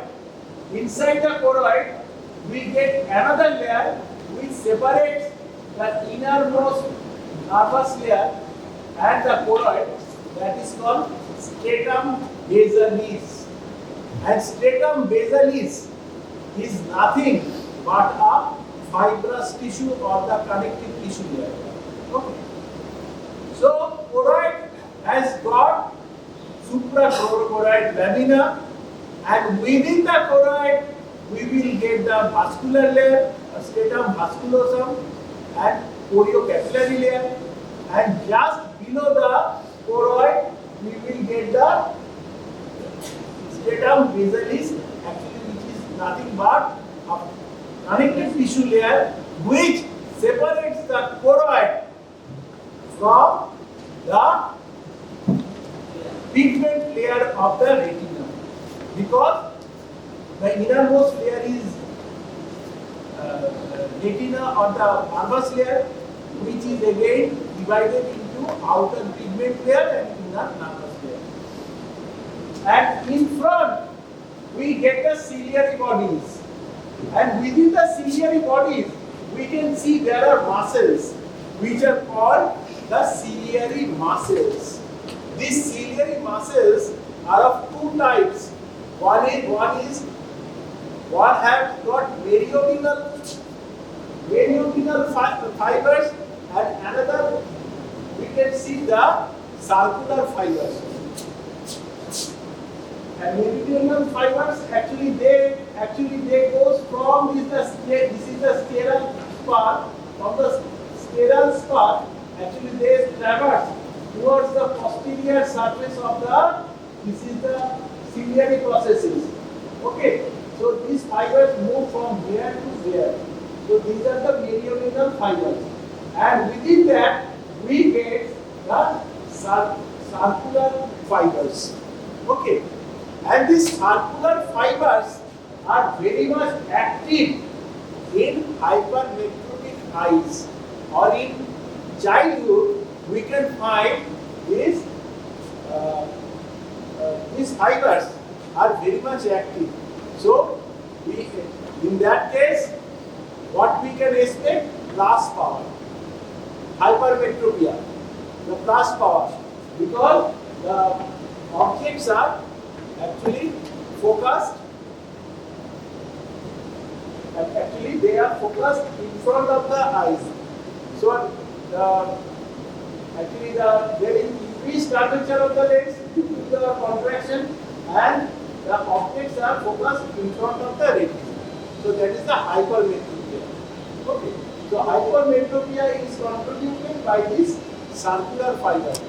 excessive ciliary muscle tone is the factor by which we can find there is hypermetropia.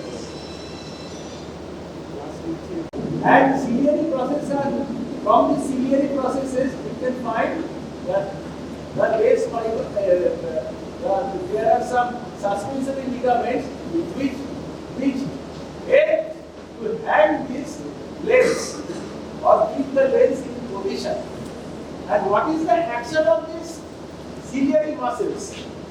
Generally, what happens?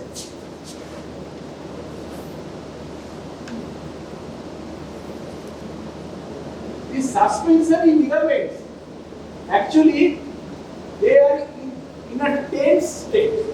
Okay, they are in a tense state, and they actually keep the legs and anterior curvature straight. In normal state, what happens? This lens is, the anterior curvature of the lens is straightened with the help of this suspensory ligament. Suspensory ligament actually stretches the anterior, the whole lens, and the anterior curvature of the lens becomes straight. But when these ciliary muscles contract, the whole ciliary process comes in front. It comes in front. Therefore, it relaxes the jonules or the suspensory ligaments. It relaxes the jonules or the suspensory ligaments. So what happens? The anterior curvature of the lens becomes more curved in front. So we can accommodate the near objects. Okay. So ciliary muscles help in accommodation. Okay. When the ciliary muscle contracts, there is relaxation of the jonules or the suspensory ligament of the lens, and the lens becomes more curved. Okay. Now in front of it we get, this is the iris, and this is the iris. Actually, what we can see, the color of the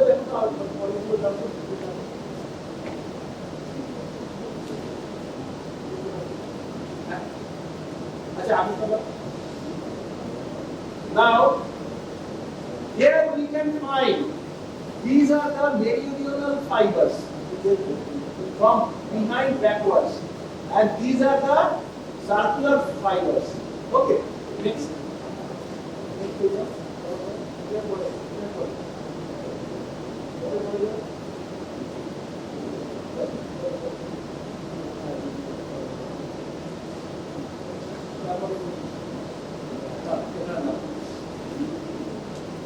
So we can find this is the iris, and this iris, what happens?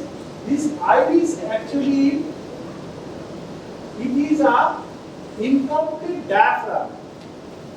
Okay, incomplete diaphragm, and it separates the lens and the cornea. Okay, there is a space in between the cornea and the lens, which is being incomplete divided by this iris. Iris has got its name. This is called the anterior chamber, and one is behind the lens and the suspensory ligament. This is the posterior chamber. Now, why there is a different coloration of the iris? In albinos, where we do not get any pigment cells or melanocytes, the color of the iris is white. In albinism, the color of the eye is white. Otherwise, we get the blue color or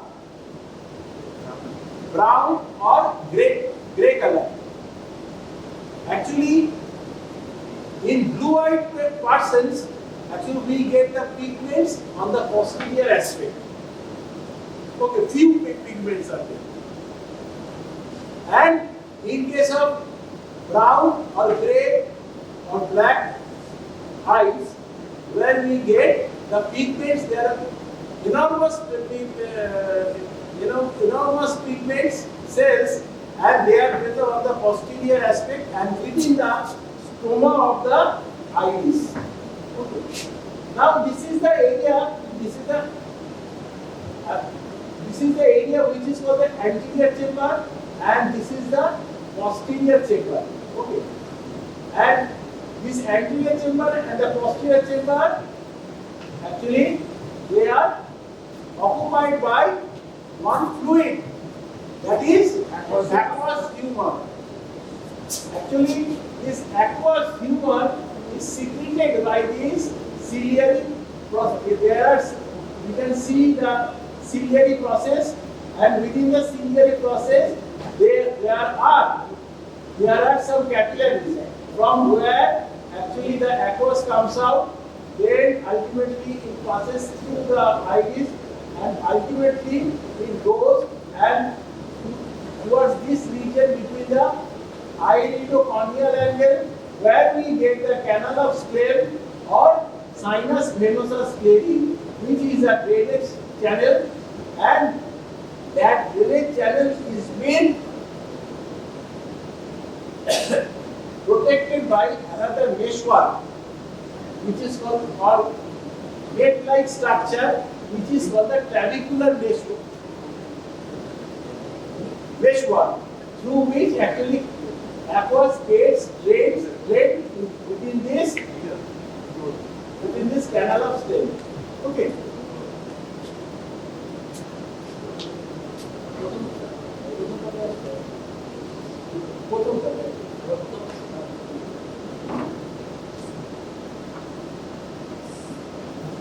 Actually, iris has got two types of fibers.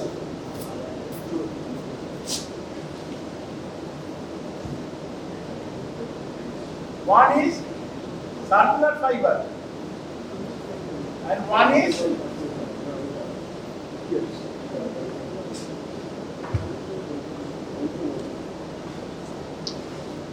longitudinal fibers. Okay.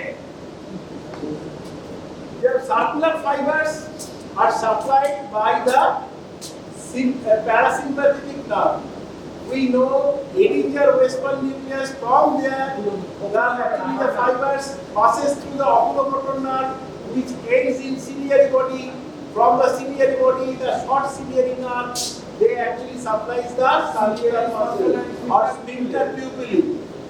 And the sympathetic system, they actually comes out from the superior cervical ganglia and ultimately reaches the mesociliary nerve, and they passes through the long ciliary nerve and supplies the dilated pupil of the iris. Okay. And the sensory supply by the trigeminal nerve, precisely the ophthalmic nerve, that is the mesociliary branch of the ophthalmic. Okay. Now we will come to the retina. Here it is a retina, and retina is nothing but the nervous layer, and it has got two layers. Okay, one is outer pigment layer. One is outer pigment layer and inner nervous layer. The yellow one is the nervous layer, and this nervous layer ends here in a serrated margin. Okay, this is called the ora serrata. Ora serrata, it ends in a serrated margin. But the pigment layer is continued in front over the ciliary process and also over the posterior surface of the iris. So pigment layer of the retina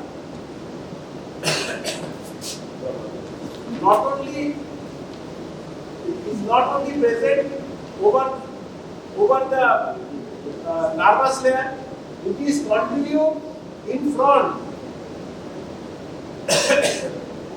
over the ciliary processes and also over the posterior surface of the iris, and that is called,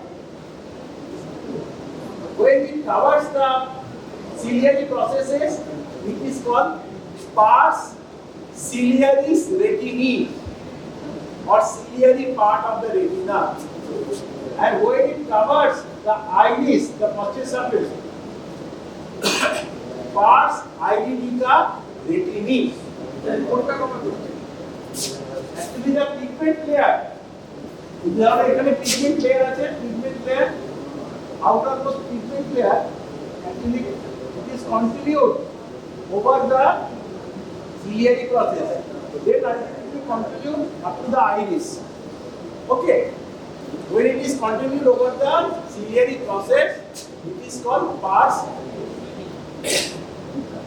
ciliaris retini, and when it covers the iris, it is called pars iridica retini. And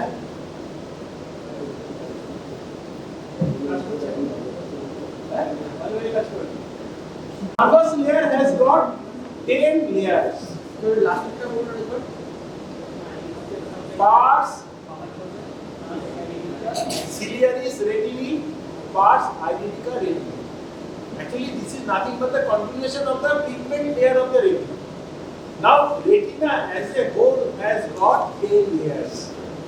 Okay. From, like, we already, the pigmented layer is pigment layer and the nervous layer. And within the nervous layer, we will get outer segment of rods and cones. Then we will get the outer limiting membrane. Then we will get the outer nuclear layer. Then we will get the outer plexiform layer. Then we will get the inner nuclear layer, inner plexiform layer. Then ultimately we will see the ganglionic cell layer. Then we will get the nerve fiber layer, and innermost layer is the inner limiting membrane.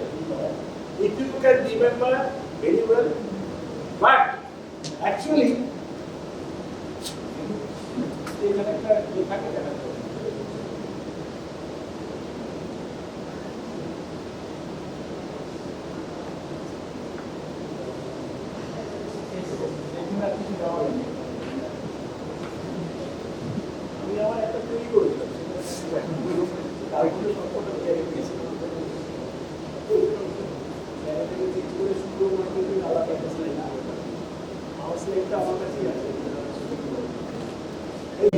on the posterior pole of the eye, we can find a yellow spot, which is called macula.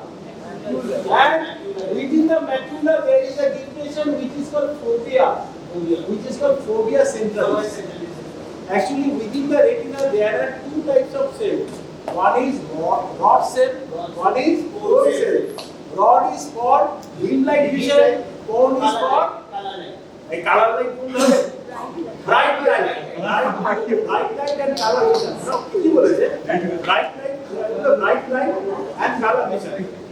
So here, within the fovea centralis, we will find only the foci. So here we can see, this is the central point of the vision. We can see this area is for activity of the vision. This is responsible for activity of the vision. So in that light spot, so this activity of vision is actually contributed by the fovea centralis, where we get the cone cells. And cone cells help in discrimination of color. No, discrimination of fine discrimination of the objects. That is activity of the vision. And also the color vision. Okay. And this is the, and 3 mm medial to it, okay, we get in another area which is called the blind spot, which is also called the optic, actually the optic nerve head or the optic papilla, where we the all the nervous layers of the retina actually comes out. Actually, primitively, the rods and bone cells are the receptors. From there, it is being transmitted to the bipolar cells. And the bipolar cells are the fast order neurons. ঠিক আছে? From there, actually ganglionic cells, the second order neurons come. It is being transmitted to the ganglionic cells. And from the ganglionic cells, the nerve fiber layer, the central processes actually is continued as a the central process actually forms the nerve fiber layer of the retina. So actually, rods and cones are the photoreceptors. First order neuron is the bipolar cell. Second order neuron is the ganglionic cell.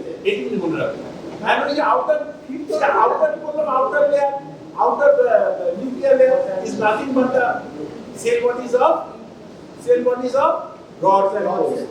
The outer plexiform layers, actually there is a synaptic connection between the bipolar cells and the rods and cones.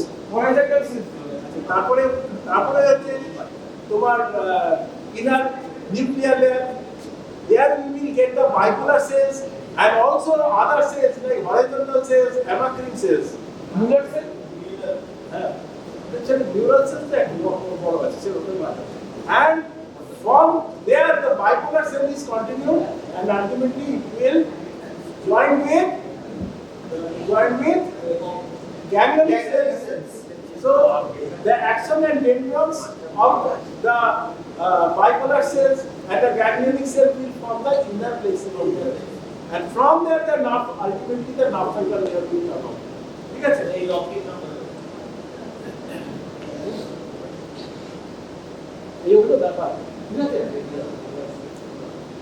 So এখানে দেখো there we can find এই দেখো এই যে these are the ciliary processes. From there the aqueous formation takes place.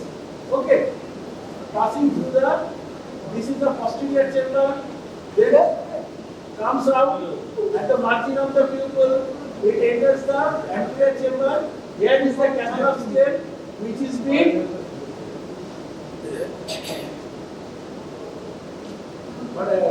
actually protected by your. Here we will get the trabecular meshwork. Trabecular meshwork. तुम जानो जो ठीक है तुम देखो. Okay. These are the trabecular meshwork. Decimal membrane. And these spaces are called spaces of Fontana, through which aqueous comes out and এর পিছনেই আছে canal of Slade. পিছনে. Okay, ultimately it takes into canal of Slade. Spaces of Fontana.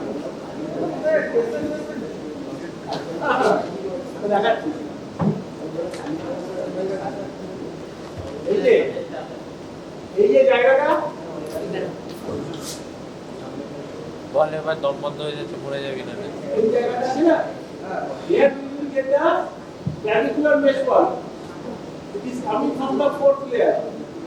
Okay, the clavicular meshwork এখানে আছে.